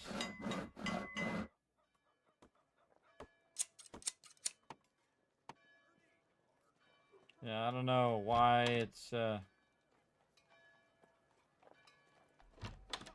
stuck. Kind of stuck in what it's doing. I wonder if I can destroy those buildings. Oh, any way to destroy it? What if I hit like delete or backspace? Nope. All right. Is there a way to restart the tutorial? Yeah, I think you get the general idea, everybody. All right. Really like that one, everybody. Again, that one's called Becastled. As you can see, you can build out your own town, set it up for defenses with trebuchets and all sorts of cool stuff. Like that one. I like that one a lot. All right. That's a definite endorsement for me, everybody. Definitely check that out. Again, it's called Becastled. It's in the 1.0 version, so there's an introductory offer for 33% off. It is $13.39 on Steam right now. And support the indie devs, everybody. Support the smaller devs like this who don't have $250 million just to drop on advertising. So if you like good games, everybody, support those good games, and now's a great time to snatch it up. That is for sure. Anion coming in with a massive 85 months of Prime sub love right there, everybody. Show them some love in the chat. I appreciate you there, Anion. How you been doing, man? How you been doing? We've been having a good time up here in the stream. That is for sure. All right, everybody. Now we got another game that we're going to play. And again, that's a learn to play just to get a general gist of the game. I think you got the vibe of it. Again, just a few sound things that I would adjust, but overall, gameplay pretty solid. I like the whole thing about it, everybody. Again, this is 100% my type of game. I would sit and play this game for endless hours if I had the time. But again, I just wanted to bring it to you here because it did just come out at 1.0.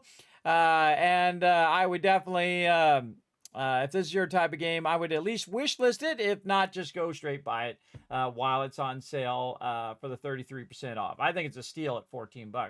I think you'll get your $14 worth out of that 10 times over, everybody. Again, that's what's cool about smaller games like this, or indie style, or smaller studio games, is that you get a lot more value for your dollar, where sometimes the big games...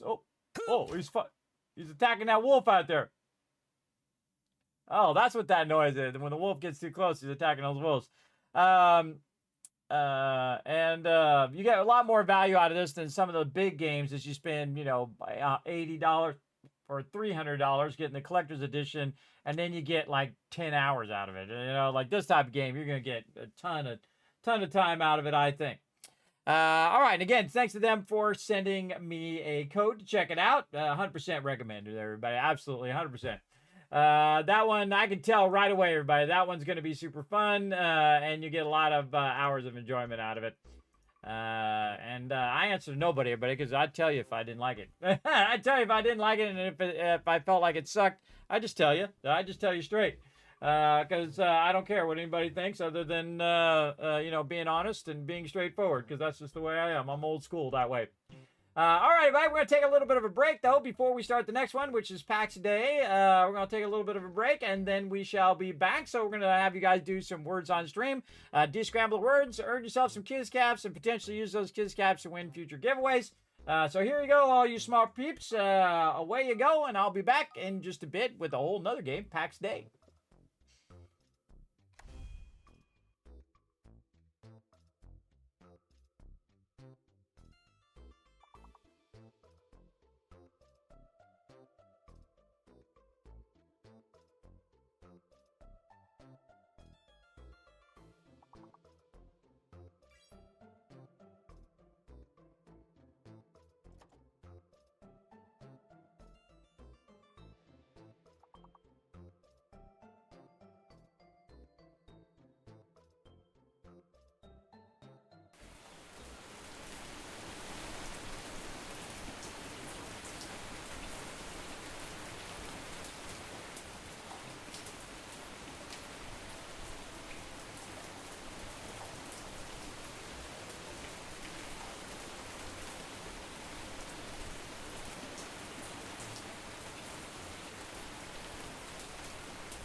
I'm back, everybody. Get that last word. I'll give you 5,000 caps right now. It's an L or T word, maybe.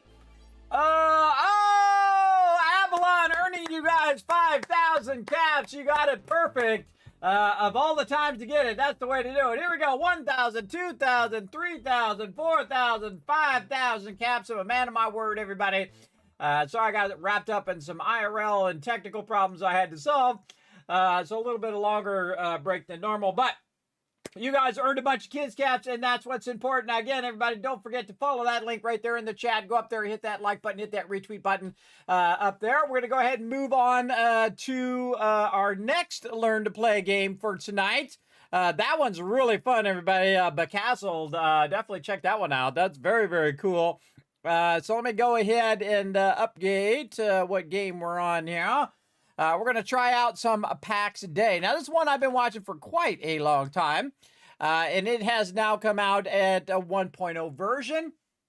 It came out on the 16th, which, again, another one. I told you I had a bunch of stuff, everybody, that I was going to get around to, and today's the day. And a lot of these things, everybody, they'll send me a code, and then I'm not allowed to talk about it until it's actually off of that thing where I can go in and why is my thing not working here? There we go. Where I can't actually show it to you on stream and play on stream. So I do appreciate them showing the love here in the stream as well. Huh. This does not want to. Hold on, everybody. I've got to.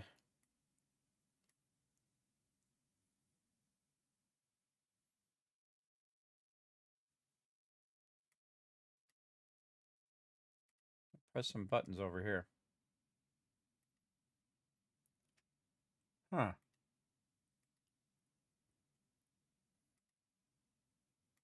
Well, let me edit the title over here.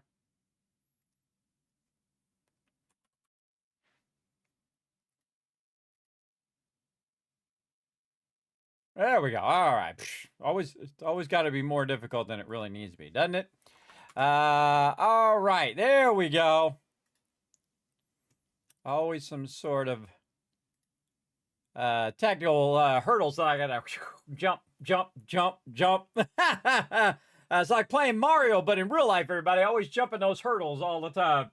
Again, everybody, I appreciate you coming in and hanging out in the stream. And again, very fun game too, by the way, Words on Stream. Always fun to work together in the chat.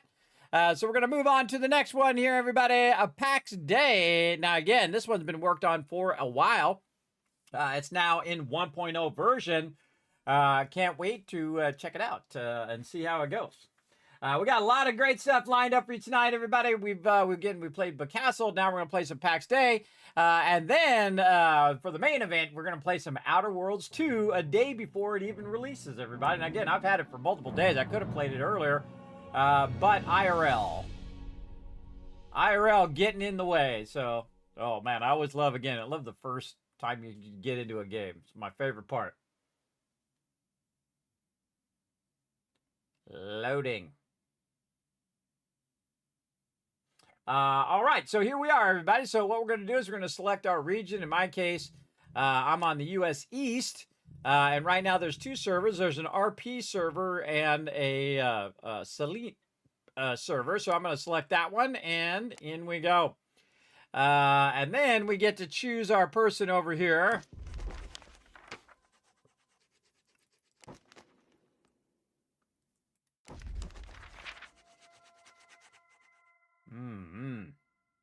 This guy. Very Norsky-esque there.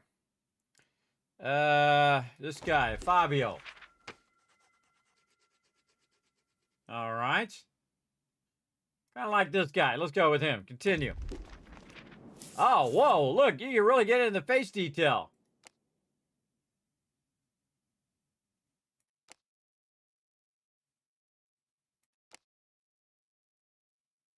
Oh, that's cool.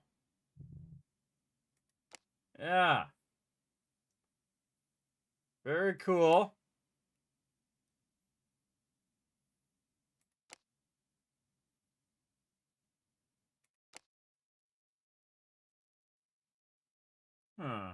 Maybe something like that. Oh man, I could do this for hours.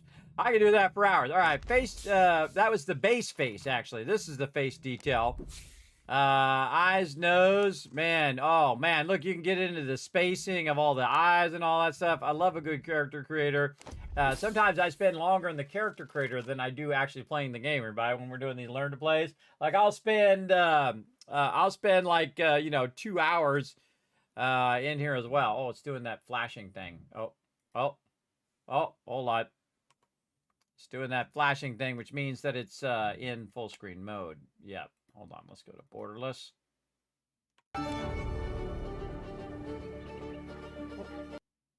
Over there. That's because I'm alt tabbing to the other thing. Now this, everybody, we're getting into the whole detail of what it's all about here.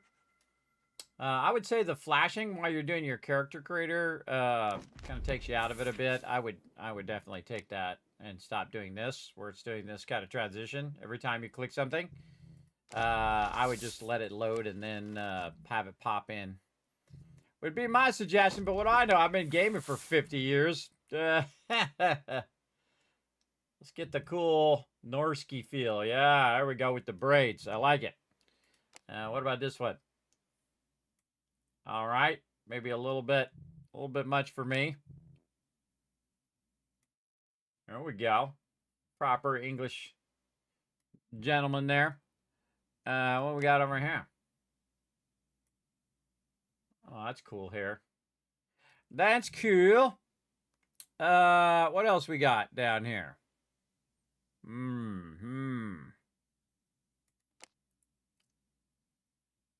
Yeah, I kind of like this. Very nice. Beard. No, I like my guy to be baby-faced. No beard. No, yeah, there we go. See how without a beard, everybody, how much younger that character can look. Let's go with the blue eyes. There we go. And where's my hair color? Eye color, eyebrows. Color, hair, and then color here. All right, yes, nice red. More red. There we go. I was born with blue eyes and red hair, everybody, and my eyes went hazel, kind of more of a greenish, and then kind of a green-blue. And then my hair went from red to blonde to brown to blonde again because it gets bleached in the sun. And then now I have children, so now it's all turning white and falling out. So there you go. I'm going to go with that, everybody, or we're going to be doing this for like, oh yeah, let's get the muscles on him. There we go. Eye clothing. Oh yeah, dude's ripped. Yeah, or not. He's large and in charge, or small and needs a sandwich. Yeah, let's make him jacked. Dude's been working out. All right. My name is Kismet. That's my name. Confirm name. All right. Start location. Carries Mary Ascent or Ines Galia. And again, thanks to Pax Dei for providing me a code for checking it out. Again, the 1.0 did release on October 16th. You can go ahead and snatch it up right now, everybody, and enjoy it. Right now, it is $29.99 for the base game. And this game is a kind of a social sandbox MMO that you can play. And of course, it has myths, ghosts, magic, and so again, with thousands of other players that you can play together. And basically, that's the gist of it, everybody. Sandbox MMO. So let's see. Carries. Where is Carries? Carries. Am I just not seeing it? Is it on the map or Mary? This is the whole province is this. And you can see that there's how busy it is in those particular spots. I see. Caster is pretty low. Usually I find the last one is where not a lot of people go. They typically go to the very first one because they're just lazy and they don't want to press it. Yeah, they want to be where all the action is. Me, I like to go off and do my own thing. I feel like we're going to go this one, and we're going to go Morvan right here. I don't know why. Just call into me. Let's go. Your journey begins. A living world awaits, shaped by those who dare to dream. Every story is different. Yours takes root in the choices only you dare to make. It begins with a hearth of your own, making a home where your story can endure. All right, let's go. Homestead Adore. From a humble hut grows a homestead. From homesteads, villages rise. Your home becomes a lasting legacy woven into the land, visible to every traveler who passes. Every blade, every cloak, every potion is crafted by someone like you. Master a craft, trade your wares, and leave your mark on a world where ingenuity and enterprise is rewarded. All right, I like the whole thing there. Beyond your walls lie untamed forests, forgotten ruins. Brave them to uncover their secrets and face what stirs in the chateaus. Beyond the wilds, power is claimed in open fields and towering strongholds. Lords rise, castles fall, alliances forge and fracture. Join the fray or chart your own path, but know that these wars shape the fate of the realms and the stories told of those who fought them. Bonds that last. Allies are your strength, your shield, your partners in prosperity, your friends. The friendships you forge can last a lifetime. True. And in the end, it is those bonds and the legacy you carve together that will be remembered. It'd be great if there was voiceover right there. That would be a good voiceover. What's up, Eat Banana Bread? Thanks for coming and hanging out. What type of game is Pax Day? I just told you there, Cuddy. Like 7 Days to Die, but the character creator is the first 6 days. Exactly, Rescuer. The first 6 episodes is me just in the character creator. What's up, kids, everybody? New game, let's go. Yeah, we're playing a new one earlier. We were playing, again, these are learn to play. So, again, if you are a pro at Pax Day, you can back the game a little bit. Just don't spoil any storyline. And the same thing with Becastled. We just played it just a bit, just to get a gist of it. And that's what we want to do here with Pax Day, just get a gist of it, see if it's your next favorite game. And looking forward to it here. So let's go. Welcome to Pax Day. You are Petra Day area inside a home valley. Home valleys are relatively safe and are ideal for building your home. Here you'll find resources needed to start crafting, along with enemies to fight for loot. The Petra Day area provides all the basic crafters you need to get started, plus some storage space. Look for the altar with candles. It is your secret stash. Altar with candles. All right, we got to remember that. As you progress, you can place a plot to build your own crafters and unlock more advanced crafting. Look for Guinness and wood nearby. You'll need them to craft your first tools, which are required to harvest resources and place your plot. I want to know how to actually say that. How do we actually say that? Oh, I'm not the only one. Second option down. How do you pronounce it? Nice. Nice. Look for nice and wood nearby. What is nice? Oh, what is nice? I bet it's just is nice.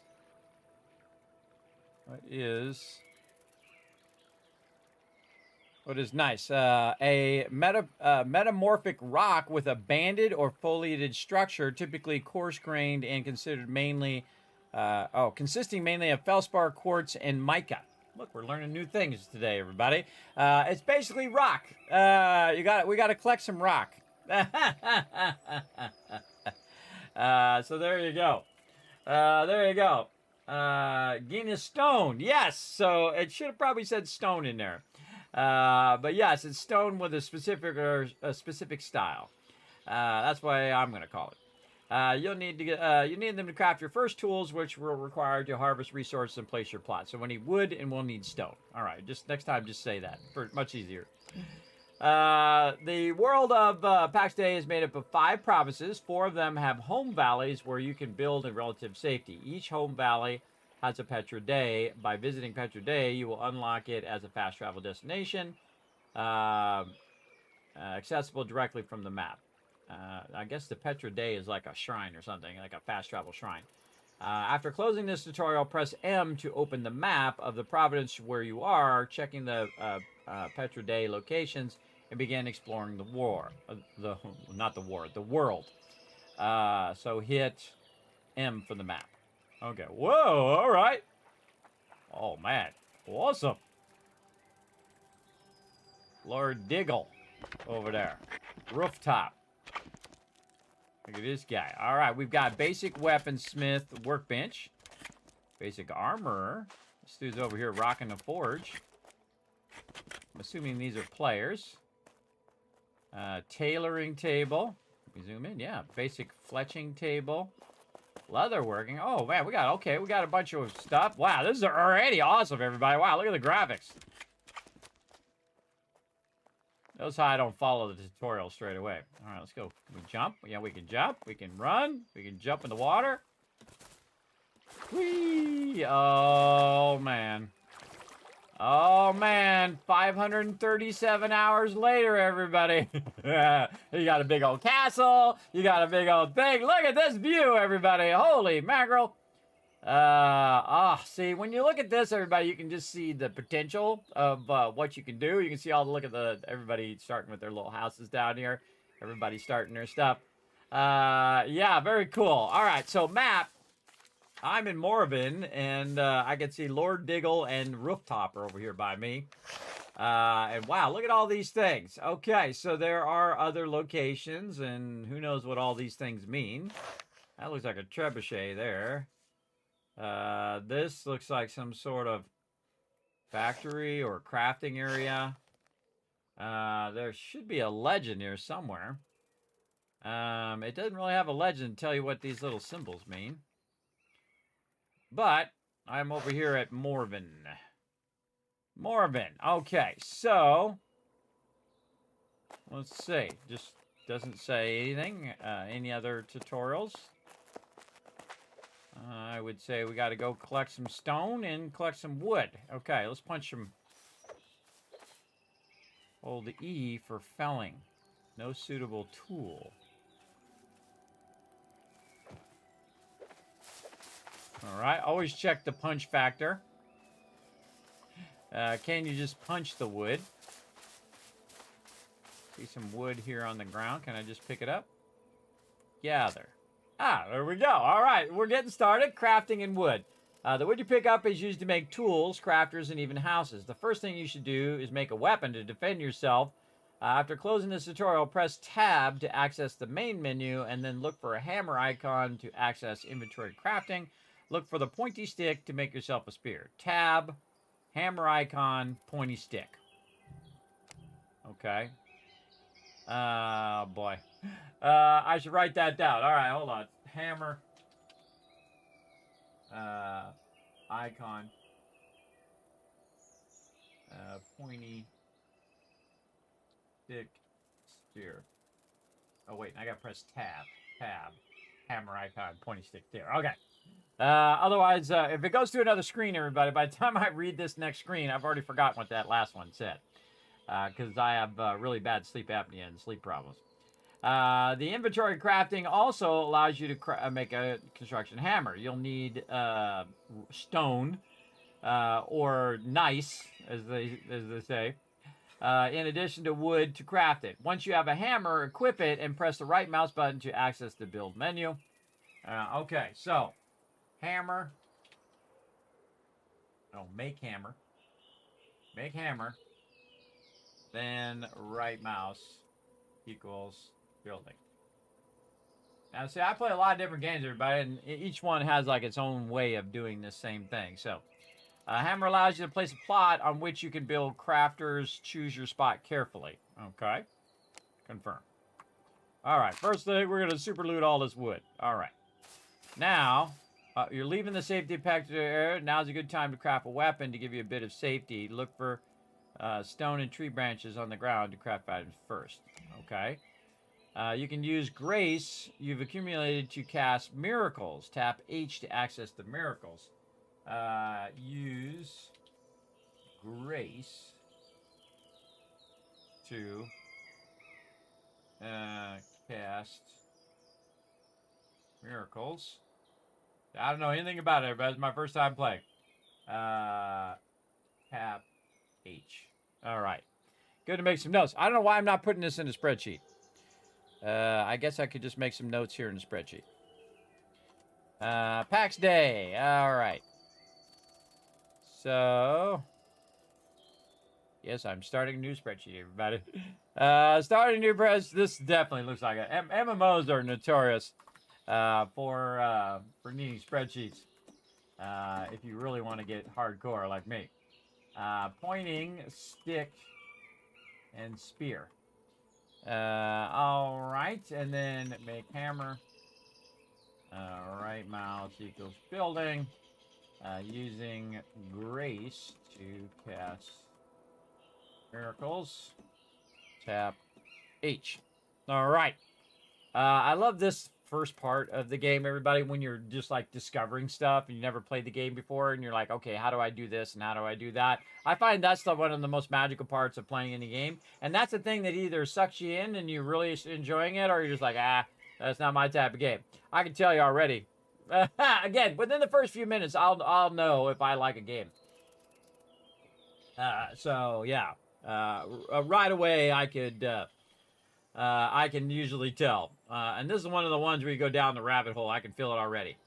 Once you start exploring, the important miracle to know is Petra May, which allows you to speed travel back home. So tap H and do tap H and then do Petra May equals fast travel home. Okay, we're learning some stuff. You get free grace every day and can gain more with gold, which you can get as loot from enemies. All right, confirm. Okay, don't leave the safe of the thing. Okay. Can't collect any of that. But more wood over here. See how long it takes me to get overburdened, everybody. It's probably not going to be long. I'm a super looter, everybody. I loot everything. You know I'm going to need all this wood eventually anyway. Okay, so I hit tab. And then I'm looking for the hammer icon. Hammer icon is at the bottom. It's the upper right. Something in notifications there. Oh, and these do not have tooltips. Nope. No tooltips. Okay. So we've got our armor, plain tunic. So tab. Oh, that's a hammer. Oh, okay. Just hard to kind of see that was a hammer. But yeah, it's this one right here that's the hammer. Is there a quick function for that? So I can see these all have a quick function. Like I hit U, that's going to bring that up. I hit U again, it goes away. Map M. Apparently does not have a quick function. You got to click on it. All right, construction hammer. First thing I need is a pointy stick. All right, let's craft it.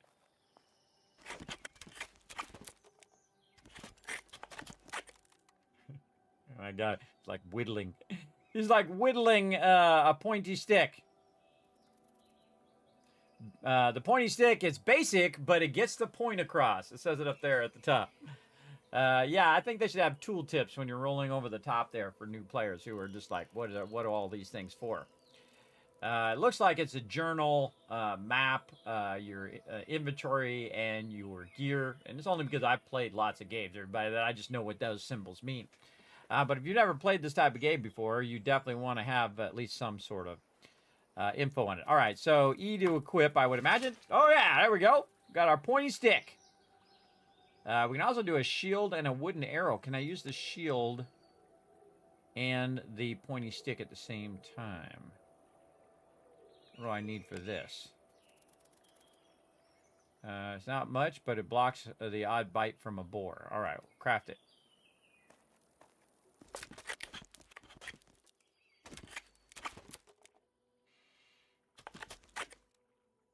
Okay, let's equip that. Okay, yeah, you can hit shield and spear. Left attack. Right to block. I thought it was going to be that. All right, right to block your boar, and then stabby, stabby. All right. I like it. I like it. Digging it. Zoom out. Oh, yeah. Scroll wheel zooms in and out. Very nice. And then... Oh, man. He does quick attack. Oh, you hold it down and he'll just keep attacking. I'm going to see if it had like a charge, or you charge it up and then boom, you zap it. Yeah, I like it. Okay, right mouse is the shield. Okay, so we were doing that. And okay, make hammer, right mouse, and then building. So I got to make a hammer too. So tab, and then wouldn't B be great for the build menu? I would think you'd go in there pretty often, or C for crafting. All right, I got to make a construction hammer, but I don't have any stone. So I would imagine I could just walk around and maybe find some stone on the ground. We're also going to grab all the tree branches until we can't grab it anymore. It'll be like, I can't get too many tree branches. Grab them all. You know I'm going to need them in a minute anyway. Okay, where is the stew? Oh, I see some right here.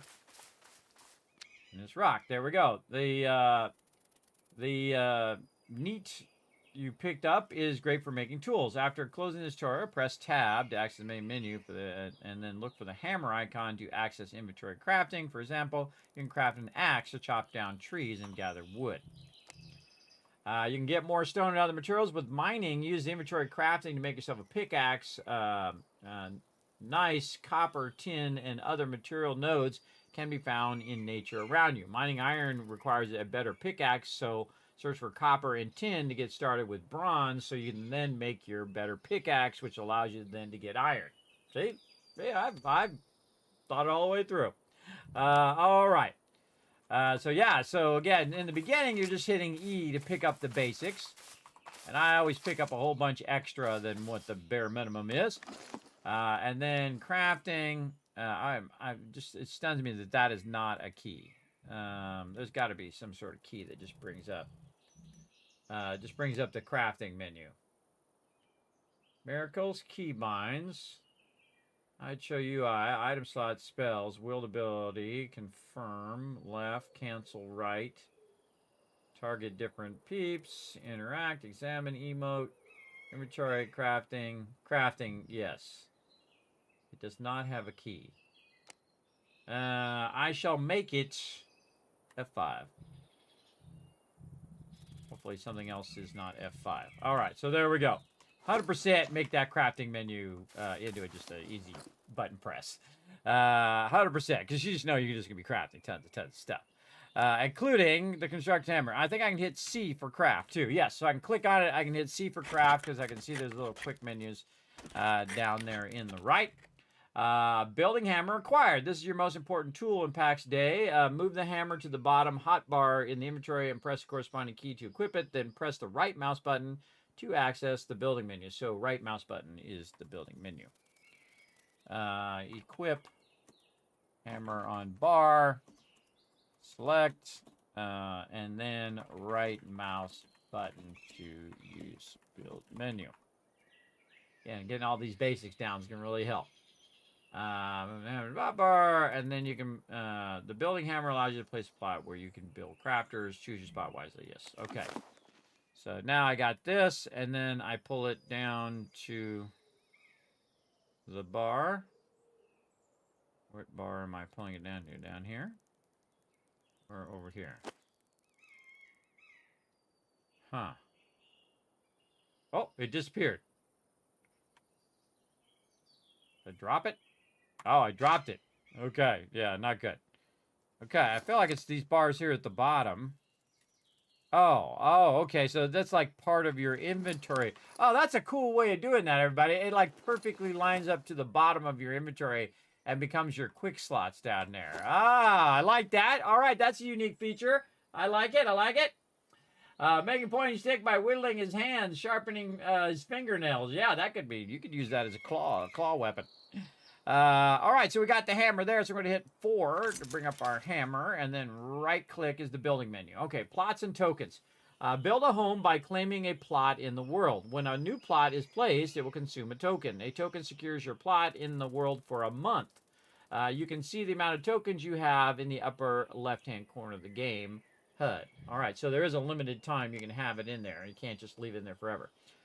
Plots will default to auto-renew, meaning that once a plot's time is spent, it will auto attempt to consume the available token to extend it by 1 more month. You can choose to turn this feature off in case you want to have more manual control over how you use your tokens. Be mindful of how many plots you place compared to how many tokens you get each month to ensure you can continue to secure your claim in the world. Oh, okay. If a plot's time is exhausted without it being renewed, it will be frozen. You cannot build on a frozen plot, and after 3 days without getting renewed with a token, a frozen plot will be removed from the world. Wow, okay. Yeah, hardcore, bro. Maybe you build a big old castle, and then, you know, you got some IRL stuff you got to take care of, and you accidentally turn your auto-renew off, and boom, bye-bye, castle.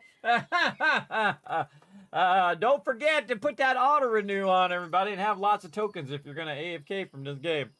That's hardcore right there, brother. All right, new plot. Place a plot to start building. All right, place plot. How many tokens do I got? It said it in the upper left-hand corner. Yes, right here. I have 1 token. All right. Place plot. Oh, I think it's got to be a certain color. All right, I want to be up on the hill here. Yeah, there we go. Eve's home up there. Somebody up on that hill. Oh, yeah, somebody up here already. Yeah, so this is like, oh, I take fall damage. This is like a first come, first serve kind of thing. So if you want to have the best spot, you'd want to get in early. That's for sure. Can I get up on here? Oh, you can. You can climb up on there. All right. I'm digging the view up here. Yeah, somebody's already over there. It's over here. Oh, we got the retweets done? Let me take a look. Whoa, sliding. Let me take a look, because for some reason it doesn't always update. Nope, we're at 4 retweets right now, but getting close. Getting close. All right, this guy got up here on the hill as well. Here's the messed up thing, everybody. You build your house, like, right next to somebody else. So, because I can build it right there. I can build it right next to this dude's house. And look, he's got a whole bunch of stuff. He's got a kiln. And all sorts of stuff. He's got a big tree in the front of his shot, though. What about over there on that mountain? Oh, there's a pig. Hold on, hold on. We gotta get to business. Breath of life. No, no, no, no. That was number 1. Oh, boy, I just used it. Okay, well, I healed myself. Q. To attack. How do I get my sword back? Or my spear back? I would think I put that on number 1. This on this here. This here. Now 5 1. Oh, it's not 1, it's 4. There we go. Okay. Here we go. It's a boar.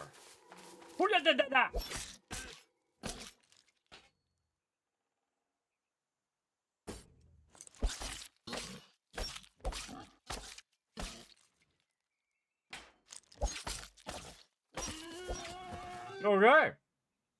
My combat skills went up. Loot, and then you can also hold the skin. I don't think I have something to skin it with. So more crafting. Let's see. Skinning knife. All right, there we go. Let's craft that.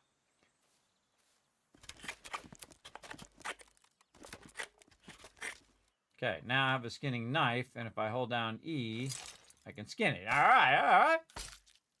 I'm vibing with it. Get it going. All right, wasn't too bad. And I think number 1's a healing spell.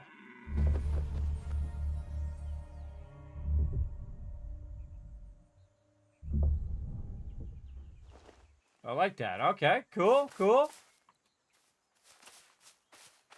I might have been really working over here. Look at this.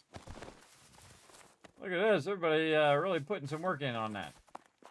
All right, I won't be right up in that guy's business.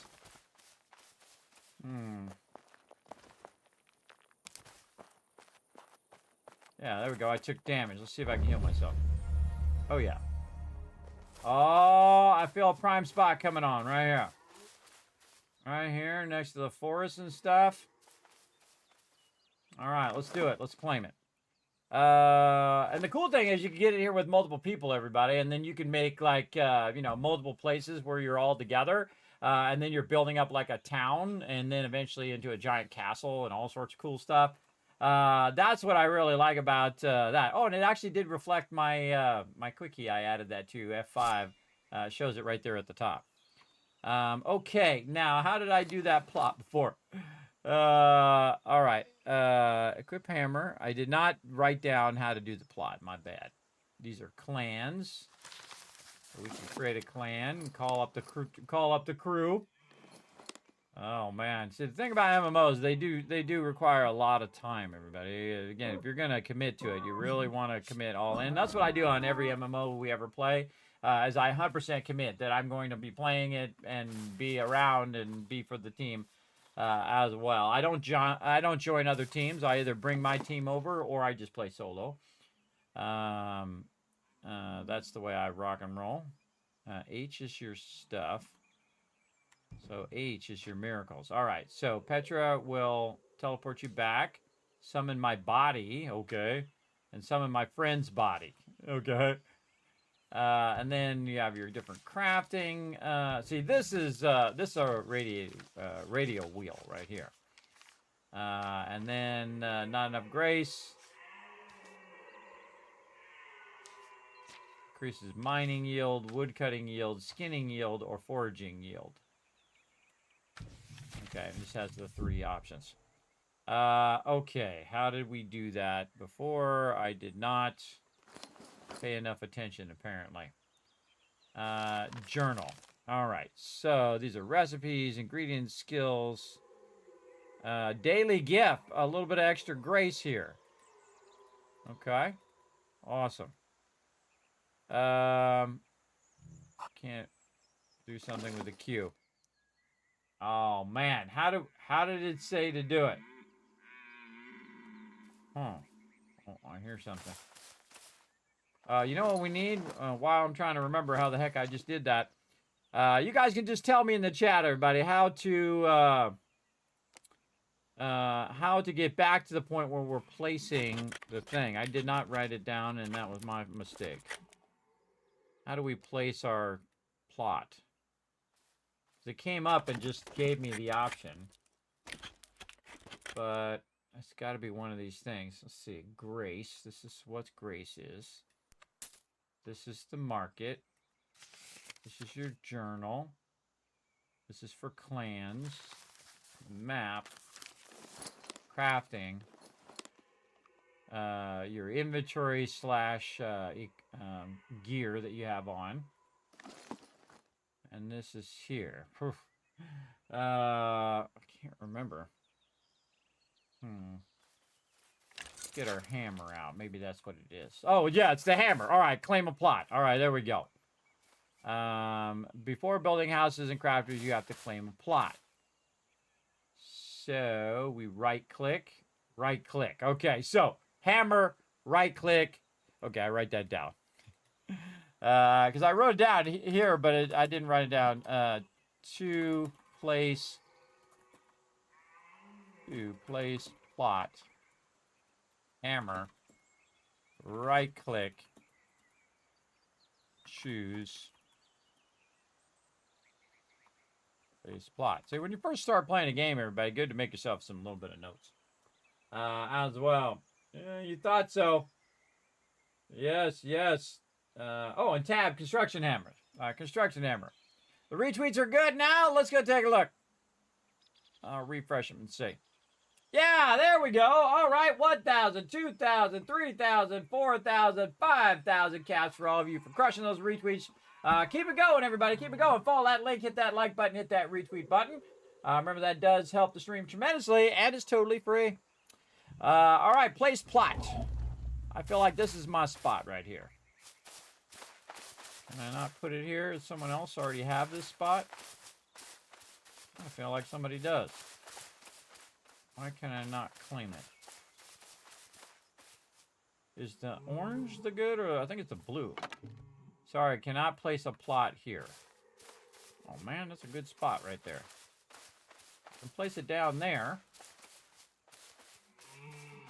But it does not let me do it there. I think someone probably already claimed it. Does look like I can do here, but half of it would be off the cliff, though. It is kind of a cool view. You know what? We only got so much time. Let's do it here. Plot name, Tycoon HQ. You know it. You know I was gonna call it that. See, now the cool thing is you can work together, everybody. And again, have a bunch of friends in there and you're all working together, building a big old giant thing. That's how I would play this game. If I was gonna be playing it a ton, I would do that. All right, so there we go. So we got the plots right over here. Oh, I thought I just placed it. Did I not place it? Because I just have the one token. Maybe not. All right, claim plot. Tycoon HQ. Place plot. The name contains a word that isn't allowed. Okay. I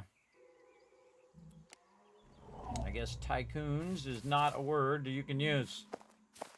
All right, let's move over just a little bit here, right there. What? THQ, how about that? Let's not make it too difficult. All right, there we go.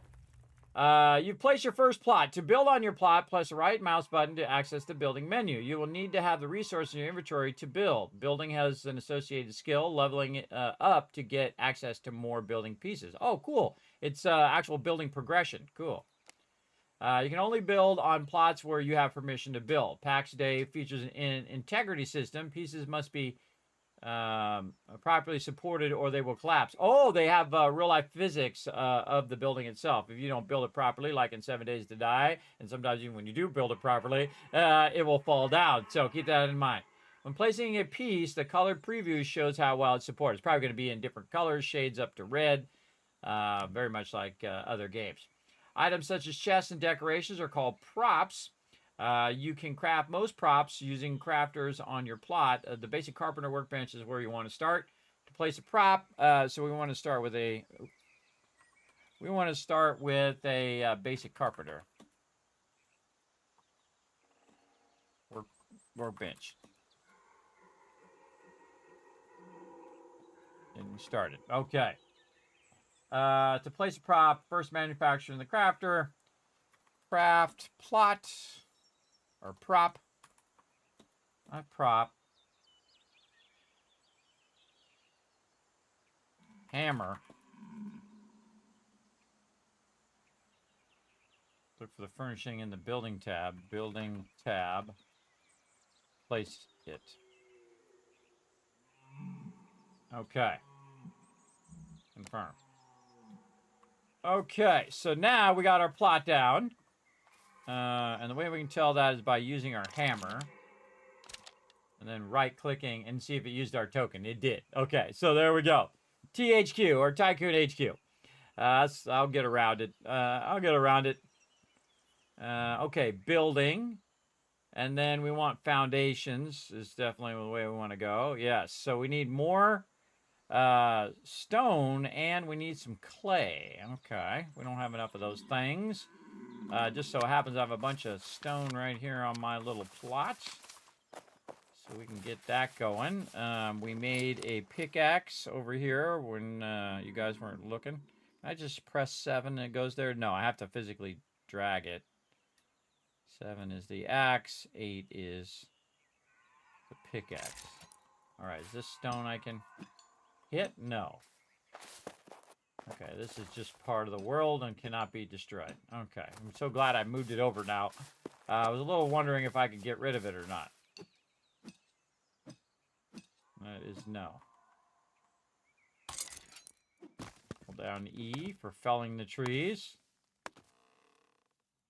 All right, and it does level up my wood cutting. Okay.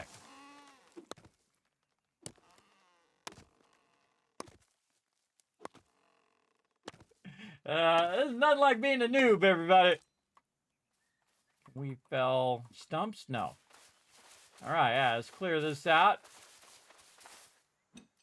That looks like something you should be able to hit. All right, oak. Too hard for the one that I have. Okay. Tool not strong enough. Yeah, it actually says it in the tooltip too.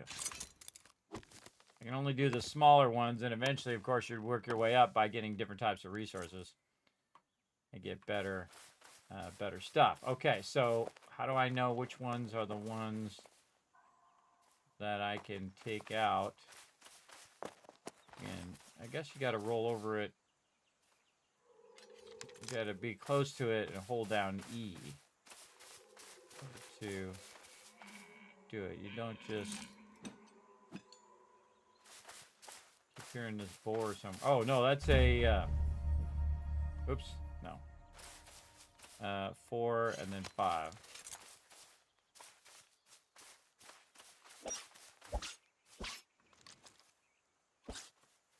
And not. Oh, it's magic! It disappeared. Man's got to eat. Oh, here you. Magical deer, you. All right, it disappeared.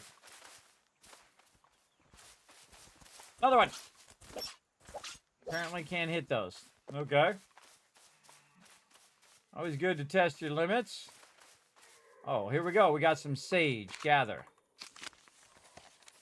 Some sage there. Here, anything? No. Okay, now look at all the houses that people have built. But again, these are all player houses.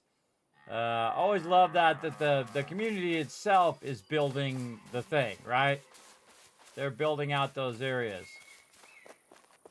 And I'm looking for stove. Weird sounding things. Ah, that looks like a tin deposit. Yeah.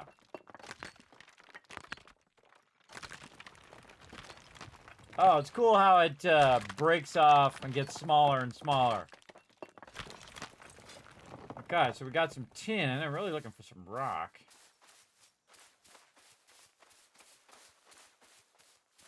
Yeah, not sure how to get the stone. Again, I have a pickaxe, but maybe they already did all the stone. Pick up this free wood. If you pick up that small stuff, everybody, just laying on the ground, it really does add up over time. And again, oh, hello. Mushrooms. All right. So we got mushrooms in the world. We know about that. Just rolling over everything as I'm running by. Having this free wood here. I'm trying to find a rock that I can actually get stone from. Oh, a boar over there.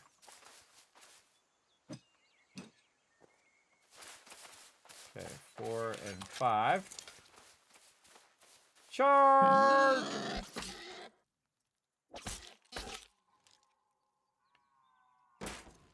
Oh.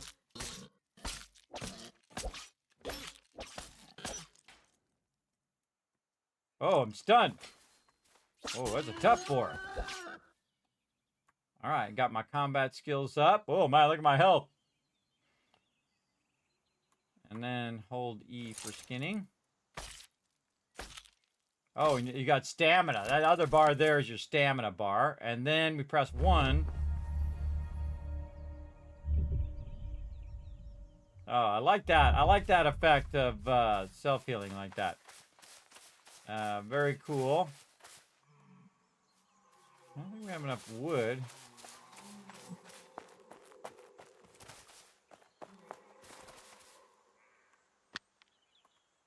I'm gathering some stone. It's laying around. Yeah, you do what you gotta do.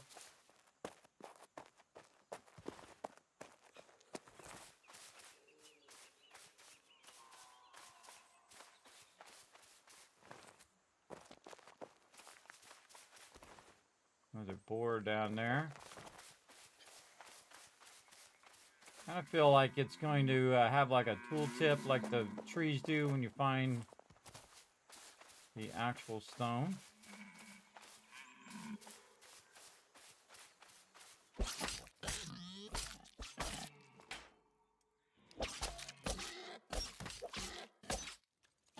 Get him before he gets you. Then loot. We got boar carcasses and animal fat. Leveling up skinning, level 2. There we go. Oh, we got some sort of purple flower here. Can we pick that up? Nope. I feel like this game is very much like you press E to do the things. So, again, if we were looking for stone, I would think we press E. Let's see if I kill myself sliding down the hill here. Oh, there was something there. Plantago. Broad-based leaves. These have value for medicinal properties. All right, for making medicine. All right, so far so almost dead, but there we go.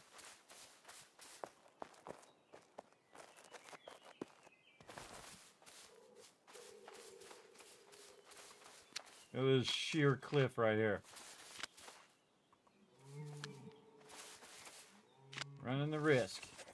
Oh, I unlocked some recipes, some baskets.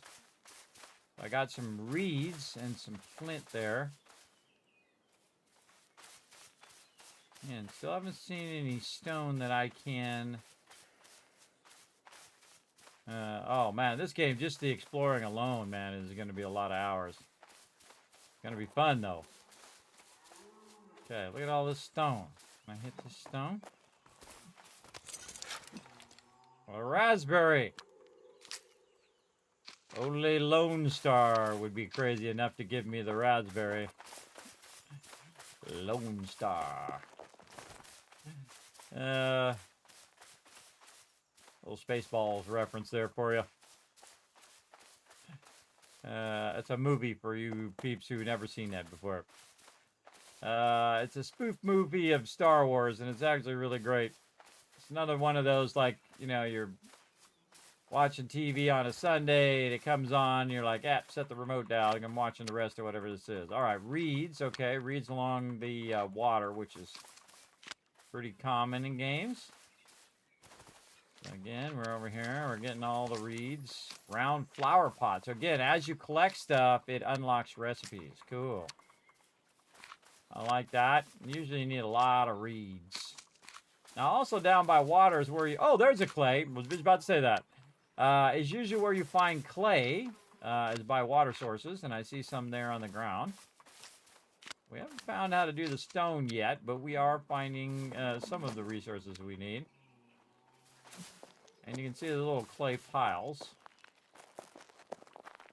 And I see some more...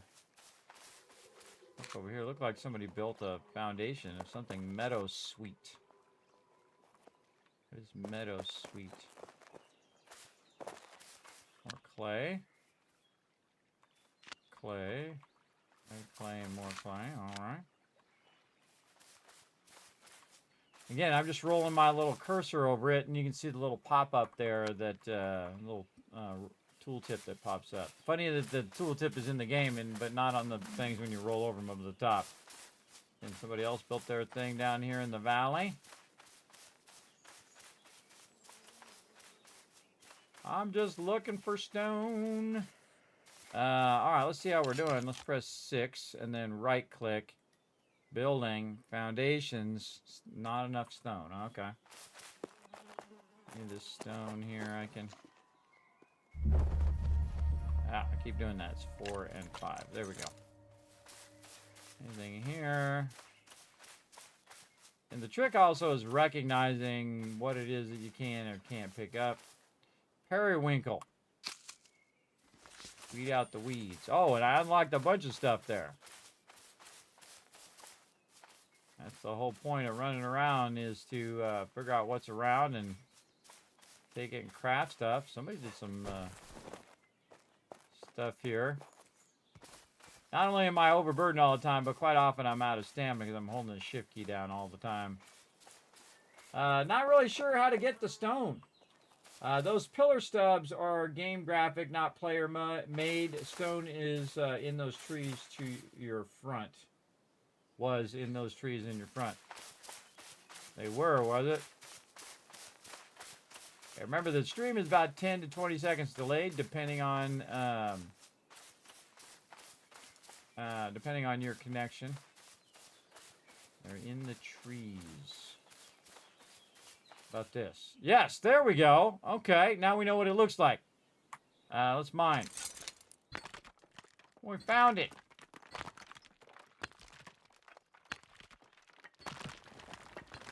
That's the whole gist of when you first start playing a game, everybody, is to figure out the mechanics and then figure out how to do that particular thing. Now we're just collecting an absolute ton of stone here.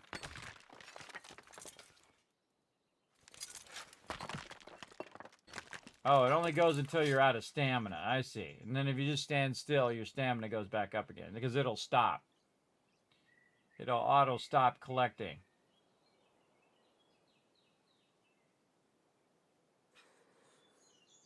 All right, now we'll hold it down. Oh, not ran out. But let's see if it goes until I run out of stamina. Or does it do so many hits? Oh, no. It'll just keep going until I run out of stamina. All right. Because, you know, when it breaks off the top part, I was seeing if it stops when you do that. But it's basically all about your stamina. And there you go. Once you're out of stamina, he'll switch back to his normal weapons and stuff like that. So there we go. There we go.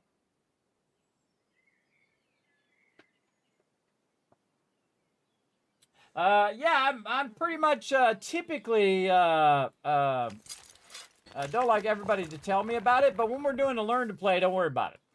This is a learn to play. I'm just getting a gist of the game, how it feels, and I've been watching the development along the way, and definitely wanted to jump in and see how the game's coming along. And again, it's out in 1.0, everybody. Just came out on the 16th of October. And I've had it, again, for a little bit, everybody, but just had not had the time to check it out yet. Okay, so now we know what those look like, and now we want to cast our spell with H to return to Petra May. Or return back to my house, I think. Guess we'll find out in a second. Oh, okay, not directly in my house, up here to where this crafting is. But I can see my house and the radar up there at the top. So I can go ahead and just run to it, because luckily I didn't build a house too far away.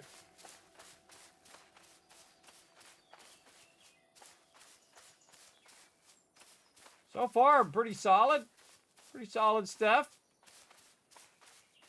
Especially for a 1.0 version.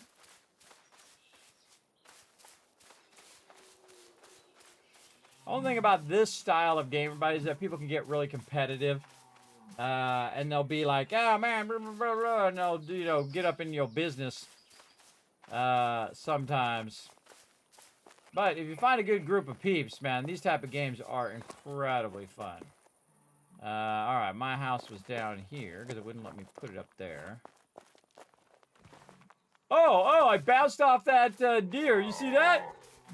Actually, hit the back of the deer and then bounced off of him there. Okay, here's my little spot in the world with a beautiful view here. All right, very nice. So we go here and then right click and there we go. All right, now we got our foundations. Can we go up and down? So change snap point. Oh, I like that. Oh man, so many games could benefit from that snap point thing. Okay. First thing I would do is look at the vertical. Yeah, so you hold down left alt to go up and down. And then you're going to align it to the edge of your location. I call it the Rosetta Stone, which is basically the center of all the supports and stuff. Can I make it go outside my thing? Okay, this is actually the edge of my location. Okay. And then left mouse button to build. Building on an extended plot area. This neighboring plot has extended your own plot by connecting to it. Beware, though, that if your neighbor removes their plot, the extra area extension created goes away and your plot will shrink down to its original size. This means that anything you may have built or otherwise placed on the area of extending plot will be in danger of disappearing unless someone replaces the plot that was removed with a new plot in 48 hours. All right, then how do I change my mind? Destroy. Okay, so someone else has got a plot over here somewhere nearby. Okay, then right click this. I see, there's like 2 plots. Yeah, somebody put a plot back there. Okay, so this one will be my plot, and then Alt, and then middle mouse button, scroll wheel. Deal, and then there we go. All right. Okay. And then I'm out of stone again. All right. Let's see what else we can build. We can throw in some walls. Oh, yeah. Really good detailed wall system there. Then over here, and then this we would want to be maybe our door. Okay. And we're out of wood. Out of wood. All right, over here, let's go ahead and fell some more trees. I like the fact that you progress by doing the thing. I think that's a great way to do MMOs and other games, is that the more you do the thing, the better you get at doing the thing.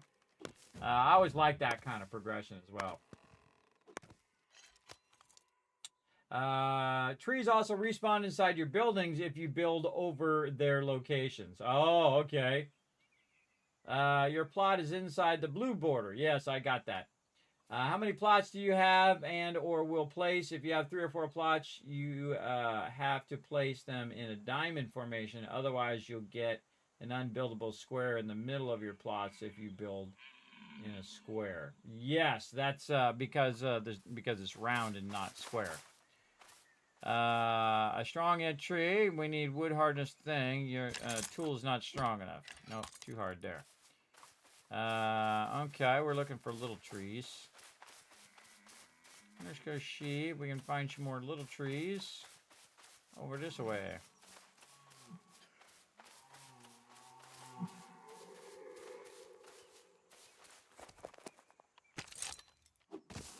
A lot of tree chopping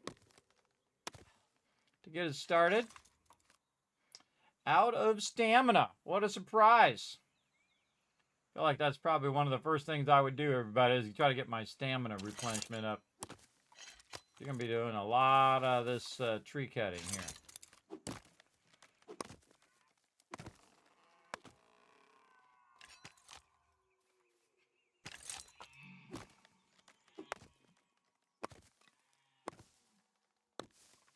So I never mind grinding, but I do this all day. I can grind resources for endless hours. I'm a big fan of grinding resources. All right. And we got to go find some more stone again.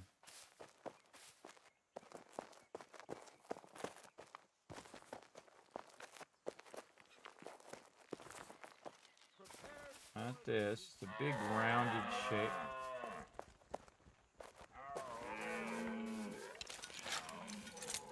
Just in case, we'll get our gear back on. Now, I've programmed in my mouse buttons, everybody, so I'm just pressing the mouse buttons on the side, which I currently have it on 4 or 5, so I can just get my gear back on.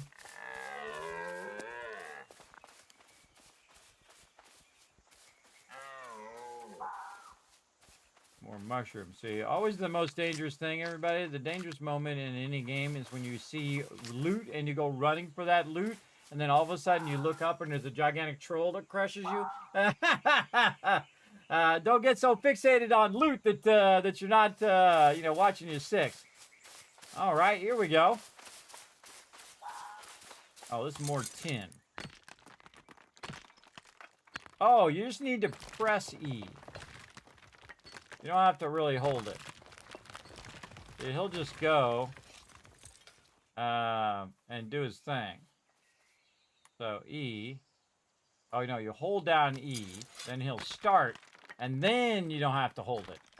It's just to get him started. And then he'll go until he runs out of stamina or until you stop it. Okay, so that's tin.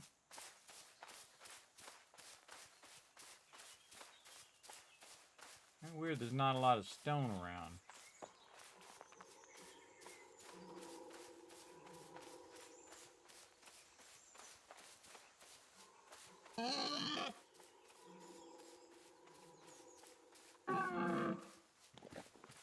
Uh-oh.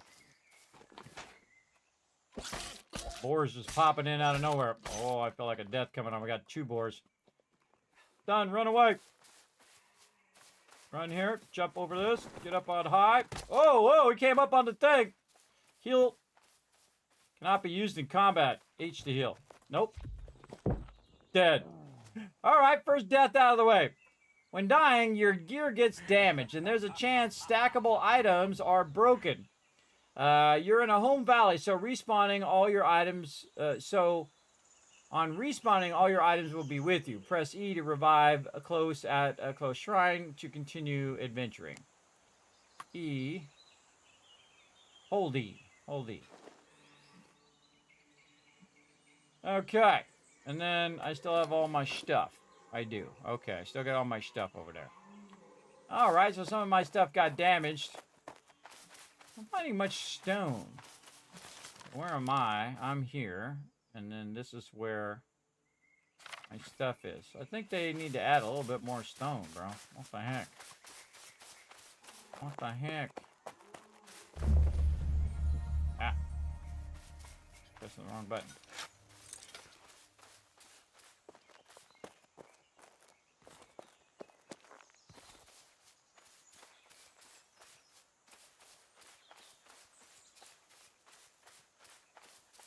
The great search for stone.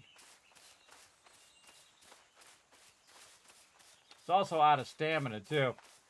And you can choose to fight or to run. I wanted to see if you could run away, and it doesn't look like you can because those mobs were dipping in and out. You couldn't really see where they were. You saw they disappeared, and all of a sudden they were next to me, and they disappeared, and they were next to me. Yeah, I should have put my base next to where some stone is. That would have been smart. Or tin. Tin. This is tin. Not helping me.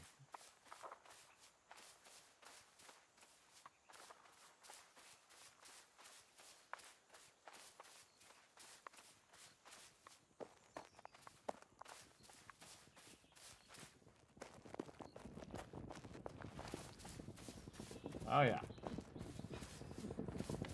Oh, here's stuff going. Wow, look at that house down there. Let's go around and look at people's houses while we're looking for stone. Go check this place out. Everybody's really been playing a bunch.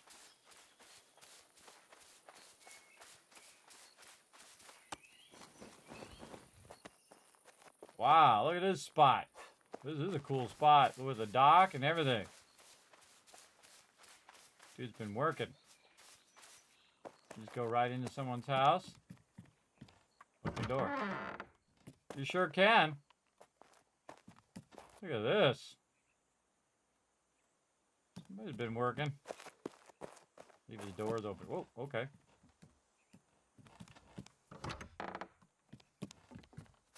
Yeah, look at this. That's a cool looking cabin. Nice job. Alright. Let's see what happens when we go in the water. Swimming. Alright.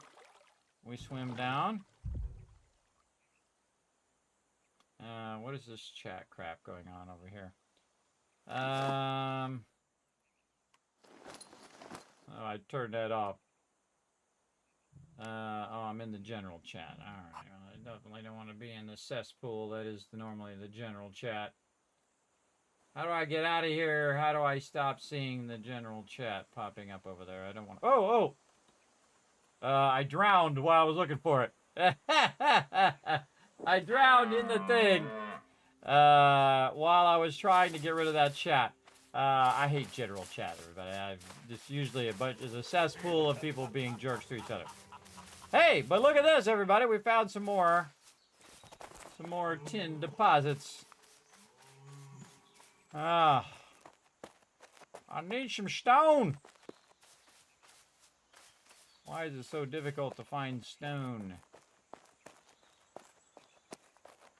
Over here, maybe? Looks promising. See, sometimes a death... Oh, tin. Impure iron. More tin. Iron. Iron. And tin. They all kind of look the same.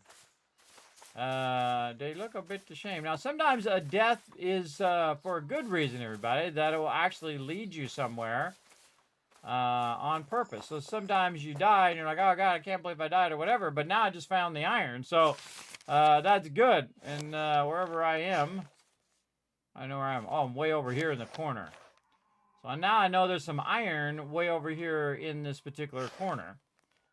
So again, it actually helped me in the long run.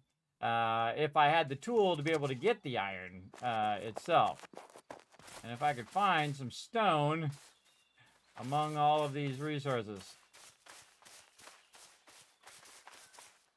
More iron. Iron. Like this is all iron over here. What we got over here? What a surprise. More iron. Iron. Oh, and there's some copper. Ooh.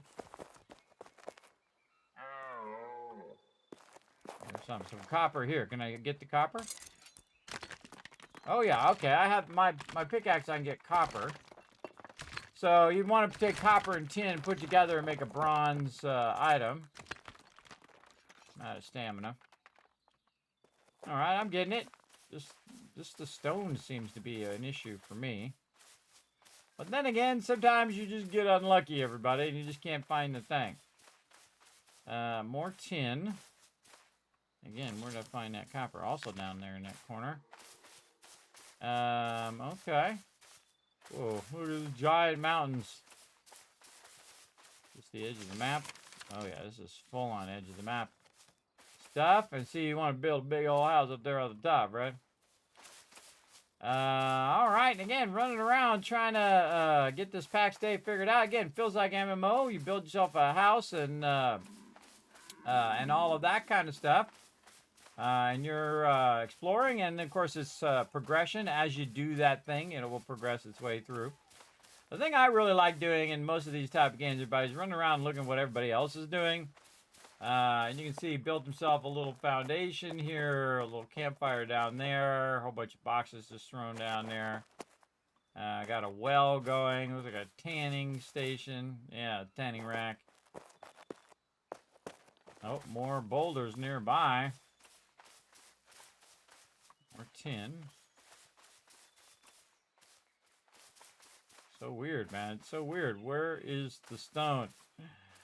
You would think they have a lot more stone deposits than tin deposits and stuff. See, and I was looking at some of those ones which were stone and thought they were tin. So now I got to check each and every one of them to see if it's stone or tin. Yeah, look at this beautiful view. Whoa, it's a long way down. I think I see a penny. Let's go get it. Oh, okay, you can jump down a long ways. Then heal yourself.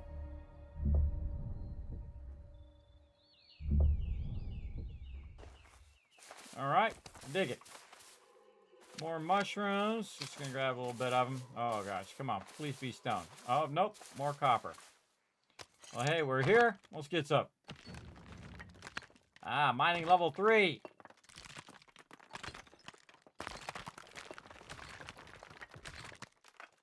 Or getting sand as well. Copper ore and sand.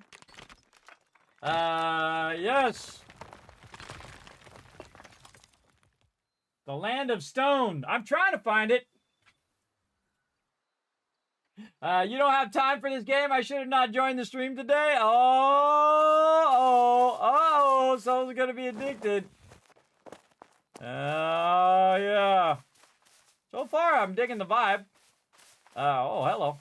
Clay. Clay. Again, especially with the team, everybody. We had the whole team together on this. It'd be awesome. I don't know if I have time to do that. We're playing other things. I'm also doing mega playthroughs. So this... Oh, there we go. Finally. All right, let's go. Again, you hold down the E, it'll start mining, and then you can let go. You don't have to hold it the whole entire time. All right, and I need a lot of stone. I knew we'd find it eventually. I just got to keep wandering around. Let our stamina go all the way up. And then mine some more.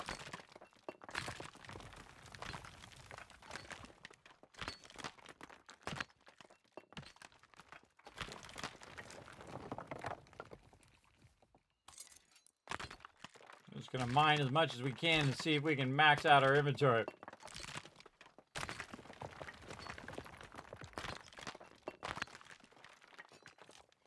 Out of stamina.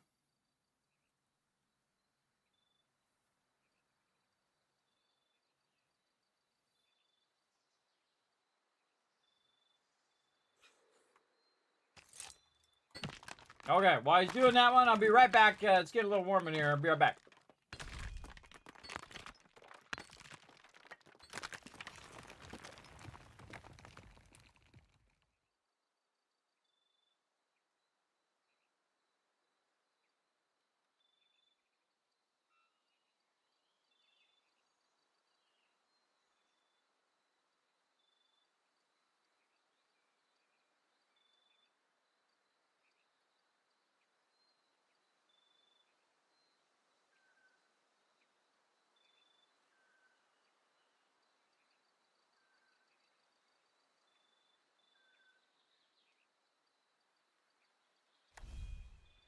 Turn on my air filter a little bit to circulate the air a little bit in here. When I turn these computers on, they act as heaters, which is great because it's cold, but sometimes they work a little too good. Gets a little too warm in here. All right, let's not mess around now, everybody. We're going to get all the stone we can get because we finally found it. So there you go.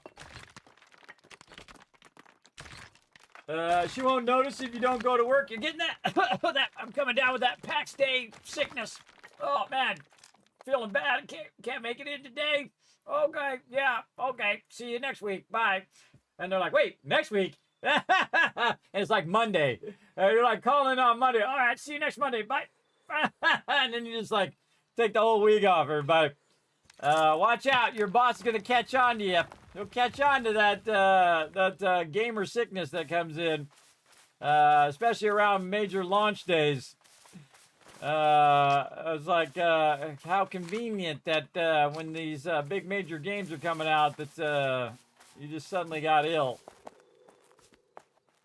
You were the fit of health the whole time until that very moment. All right.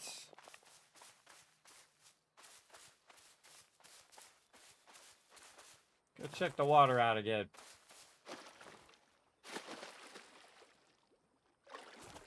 Oh, it's your stamina. Oh, stamina makes you drown. All right.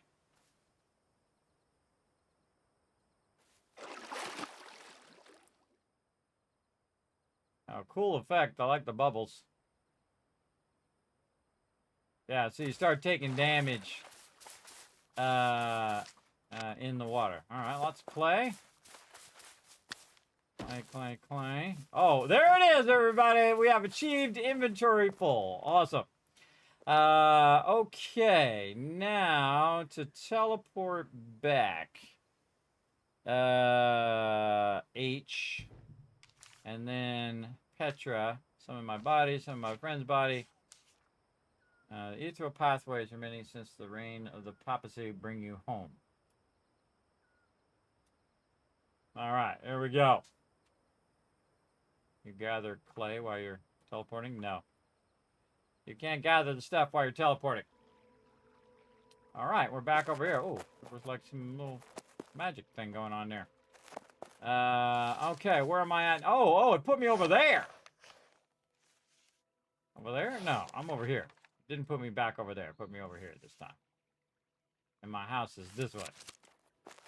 All right, I feel like we're going to have a lot of deaths in this, everybody. Again, you just getting out there, learning. You want to go ahead and try out stuff. And see how it works out. I just want to get a general gist of the game. You know, get a little bit of the building down, that kind of stuff. And I feel like, of course, you know, it's in that loop where you start with that, and then you start building up your crafting, and then you start expanding your crafting, and then, of course, if you got friends, you all start to work together and build up even bigger, big gigantic castle or whatever it is you want to build out. And, of course, that takes time, it takes resources and all of that. Put all that together. I don't see any storyline yet. Just seems like it's kind of a just full sandbox where you're just building stuff out. A lot of people like so. I actually ended up on top of a tree. A lot of people like it to, these type of games to stay as sandbox, which I'm a big fan of sandbox stuff. Okay, somebody else other than me. Mine is here, or is that mine? Oh, mine's right here. All right. Okay, this is mine. Okay. Didn't recognize. Okay, then we're going to build. So we're going to get our hammer back up, right click, and try to build in the rest of our walls here. Oh, I see. This little round thing there, that cylinder is your anchor point. That really is a helpful thing for this. Maybe we can put a window in here. We got a window? No windows. I have not unlocked any windows. Recently built, so just straight wall then. And we have a doorway. Do we have a door for the doorway? Construction, crafting, furnishings. Okay, so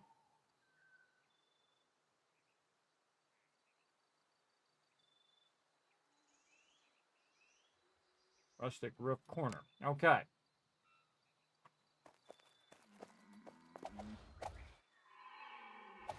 Yeah, see it's highlighting in green. Oh, I don't have enough wood. Okay, more wood. Find ourselves these little trees. Can we get this one? Oh, yeah. I like the fact you don't have to hold the button down the whole time. You just get it started, and then it will cut the rest of it. It's a good kind of in-between, between just like having, you know, pressing a button, he just auto-collects 5,000 wood by himself. Or the other one where it's just like you have to press it every single time or hold it down the whole time. I like a good happy medium there.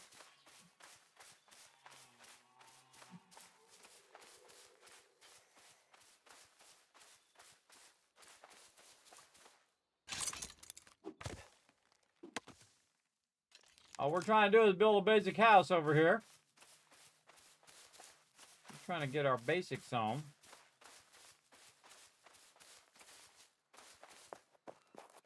Okay, we got that, and then we were sixth, and then right mouse, and then roof.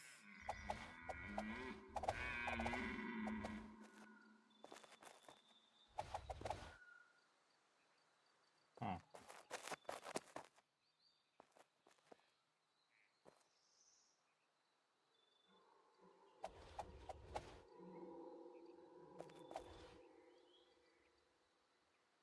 Okay. Doesn't seem like the type of roof we're looking for. All right, maybe this. And then left click.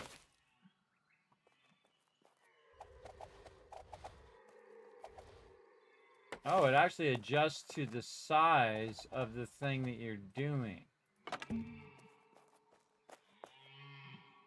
Oh, that's interesting. Because you want to have your angled ones there. But we got a roof, so keep it, keep the stuff off the top of our head there. Keep the rain off our head in our little base.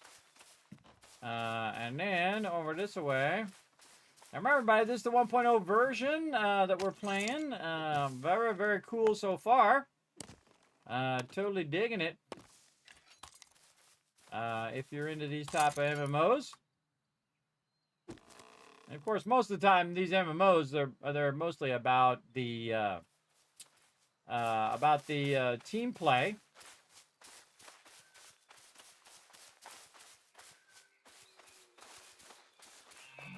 Yeah, what I really need is something to light this place up.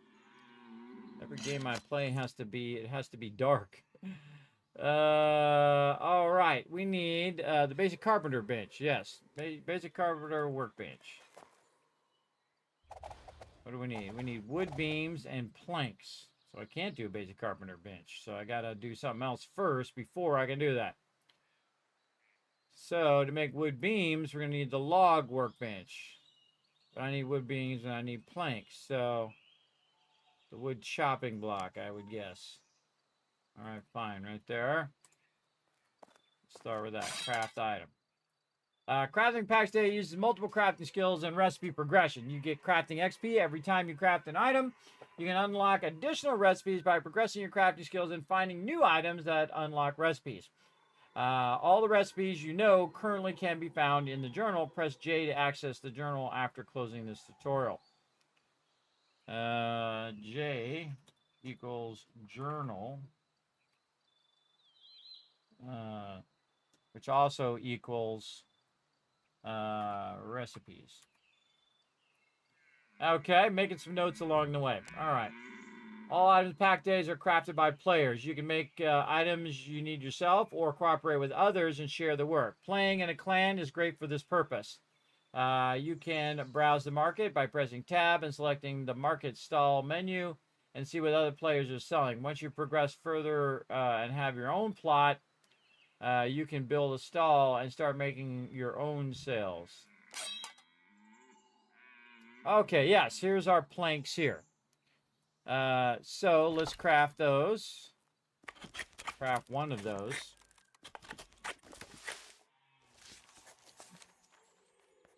All right, then we unlock new recipes by crafting those. And of course, we immediately ran out of wood again. Man, I feel like I would need to have like a thing where I can plant trees. So they'll regrow, and then I can just have an endless amount of wood nearby. I feel like I'm also going to have to go further and further away looking for it. I can only do the small trees right now, but there are a bunch out here.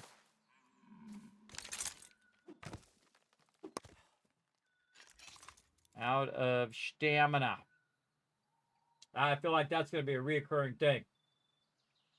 Is this something you might come back to get the clan going? Maybe. I never rule it out. You never know. If you were a founder, Kismet, you can build the founder's table and craft iron sconces for light out of copper ingots. Oh, well, there you go. I think it counts me as a founder because, again, they did send me code to check it out. I think I saw something about founder in there somewhere. All right, well, let's stay on target again. Just try to do the basics, everybody. You know, do a little building, understand the fighting and all of that stuff. Man, where's my thing? It's hard to see with all this. When you have the hammer on, it's hard to see. So I'm gonna definitely take that off. And again, it's like been nighttime the whole time I've been playing. Okay, we're just trying to build the basics here. So we're trying to do this, and we're trying to build a base car. So I need 4 more wood beams. So craft, I can craft 1.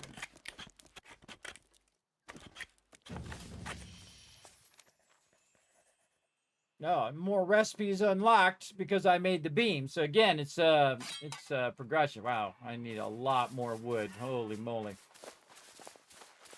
A lot more wood. And again, these trees are too strong for me. Here's something.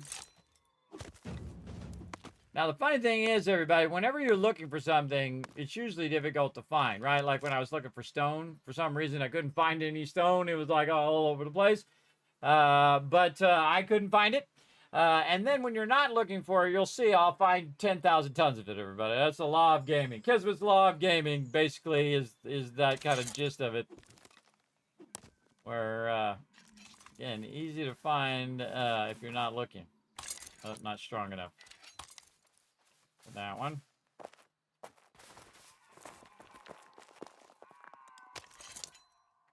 Not strong enough. It tells you down in the little tooltip down there whether your axe is strong enough for those things. Nope.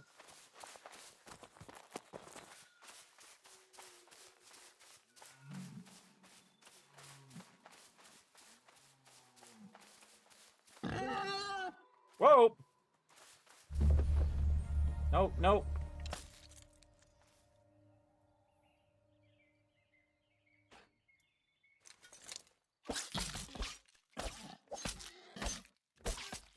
Kill him before he kills me. Yep, dead. Yeah, that whole, like, jumping thing, they definitely need to work on that. Because it's hard to judge, because I was trying to block, and then after I blocked, I was going to attack him, but all of a sudden, he was on me. Definitely want to work on that. For sure, for sure. Now, the cool thing is I'm keeping all my stuff, everybody, because I'm, like, in a home area. And I cranked over here. It remains since less a minute ago. So in these type of games, everybody, you are going to die unexpectedly a lot. So just get that in your head. I want to go ahead and... if I was trying to kill him, I might have got him. If I went for him straight away, so I could hit him enough times to kill him before he gets me. What's C? C is emoting.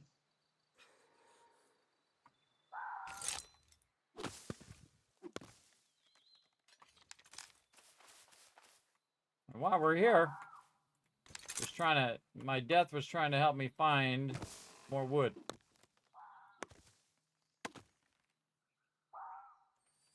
Again, you can play on things where you drop your body and then you have to go collect all your stuff back from your body and all that kind of stuff. I saw that was another option depending on what world you're on, what section of the world you're in and all that.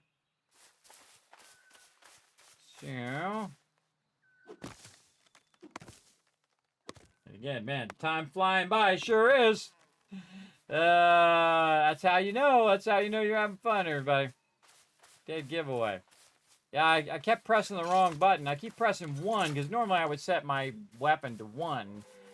But in here, it automatically took away the 1. I don't have an option. Do the 1. I don't think I can override it either. So I always have my primary... Okay, this time it's all me, folks. Still does damage to me even with my shield up. See, he's still doing damage. See, it's kind of like you get him before he gets you, kind of thing. And then this is like an out of combat heal. Yeah. Free for all for 4 minutes. Oh, other people can take your stuff if you kill it. Oh, that kind of sucks. That sucks. Again, some people are real competitive, everybody. They're real competitive, and they're jerks. They'll run and grab your loot and all that kind of stuff. Again, the whole thing is to try not to facilitate that style of play, I think. Okay, and wood beams.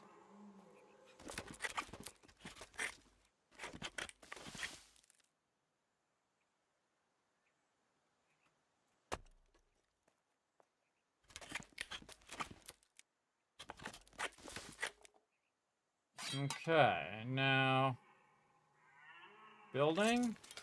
Get my hammer. Building. I feel like this is, yeah, right here. Founder's crafting table.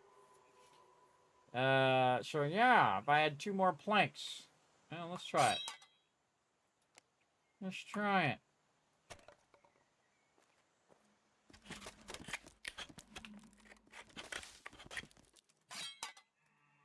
Okay. Let's see if it just says, sorry, you're not a founder. We'll see.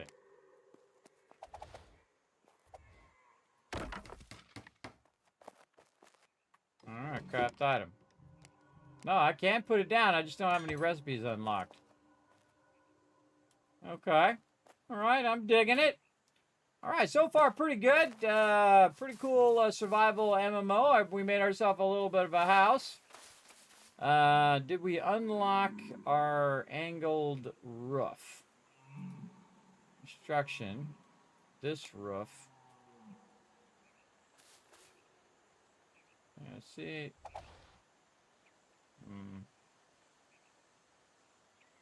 What if I wanted to...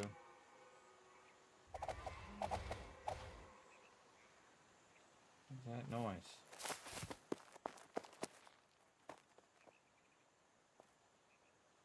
There's some sort of noise. Maybe it's me. Maybe it's Maybelline. I don't know. So I feel like I probably unlock more shapes and stuff that I can fill that in later.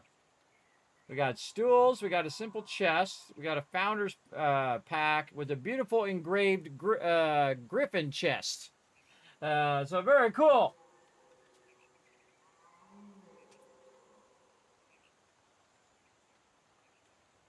Oh, I see. They should have it in there no matter what.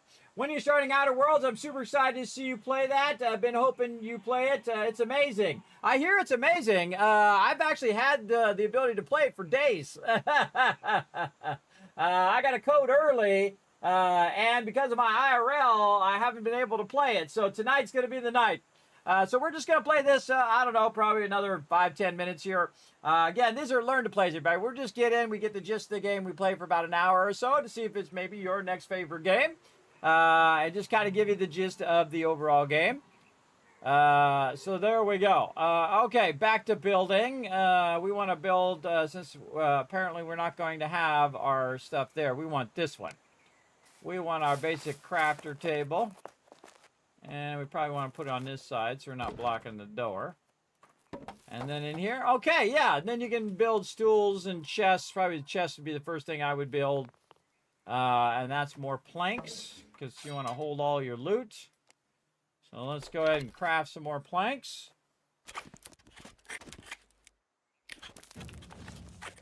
Okay, now just go until you're out of resources. I see. And then... yeah, I'm 2 of 8. So again, we would go collect more wood, and then you would build more stuff, and you put that thing, and then all of a sudden your building starts getting bigger and bigger, and you have more crafting tables, you can build more elaborate stuff. Yeah, very cool. Again, this is like a sandbox, so the whole thing is that while you're building your thing out, there's other people nearby, they're building their thing out, and you can collaborate as a guild to build probably ginormous structures. I've seen some of the massive structures that people have built. But if we want to just do the basics, I think you got the general gist of it. What about a campfire? Can I put a campfire inside? Doesn't look like it. Let me put it just outside here. Looks good to me. And then, yeah, so you can do some meat chunks. Oh, no more room. Ah, ha, ha, inventory. Full. Can I drop stuff? Let's find out. Let's take this and X to drop. Oh yeah, I just drop it on the ground. Can I pick it back up? I sure can. Yeah, now I can craft some meat chunks.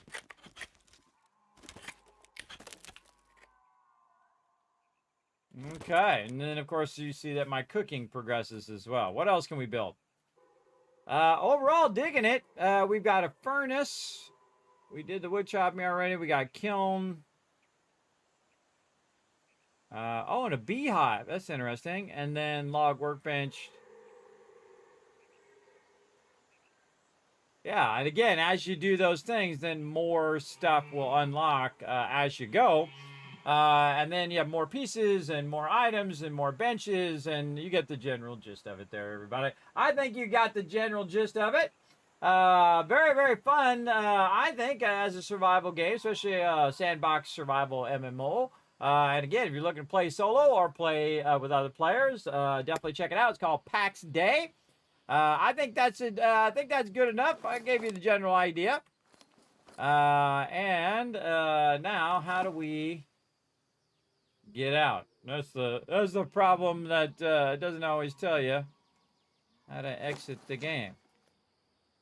Aha! There we go. Log out. Log out now. Moving to lobby. All right. I like how it keeps your character too. Yeah, there we go. Kismet is on Celine there. And I think the names might be unique because it did check to see if my name was taken on the server there. But it'll remember where you were last time, and then you can just say play now and jump back in again. Again, Pax Day, everybody, 1.0 just came out on the 16th of October, and a lot of the stuff I already had, and I could be playing it earlier, but I do have NDAs on a lot of these things, everybody. I got more coming up, too, that say I can't do any content until after this day. So that's why you won't see it until then. And I won't say anything about it because I don't want to get in trouble. So there you go. But it definitely feels like a game where, you know, you get all your friends together and you go out and you build these big, gigantic mega structures, everybody. If I had more time and I wasn't doing, you know, 3 other mega playthroughs, I would get the crew together and we would all run in there and play together. Because, man, imagine what we do in 7 Days to Die, but on the scale of Pax Day, everybody, where you could really build gigantic castles and really advanced stuff. That would be really, really fun. But again, only so much time in the day, but at least I wanted to show you a little bit of it. And you never know, it might be your next favorite game. So there we go. Now we're going to take a little bit of a break, and we're going to finally get to, because I've been trying to get to it, I wanted to do it on Monday, and then also last week as well. But haven't had enough time. I was going to do a bonus stream on it. But we are going to get to Outer Worlds 2, and depending on how it goes tonight, we might override the rest of the week until Saturday, of course, where I'll play 7 Days with my crew. But we might override the rest of the week. We'll see how it goes, everybody. But first, we're going to let you guys go ahead and do some words on stream, some de-scrabble some words, earn some kiss caps along the way. While I go ahead and take a little bit of a break, and then I shall be back, and we will try Outer Worlds 2. Now, if you guys are watching me on YouTube, I am going to split this into part 1, which is the Learn to Plays, which was both Becastled and, of course, Pax Day. And then I'm going to stop my YouTube channel for a second, streaming, and then start another YouTube streaming so that the Outer Worlds 2 is a separate video, all right? This way it's be easier for people to find later on because it'll be episode 1.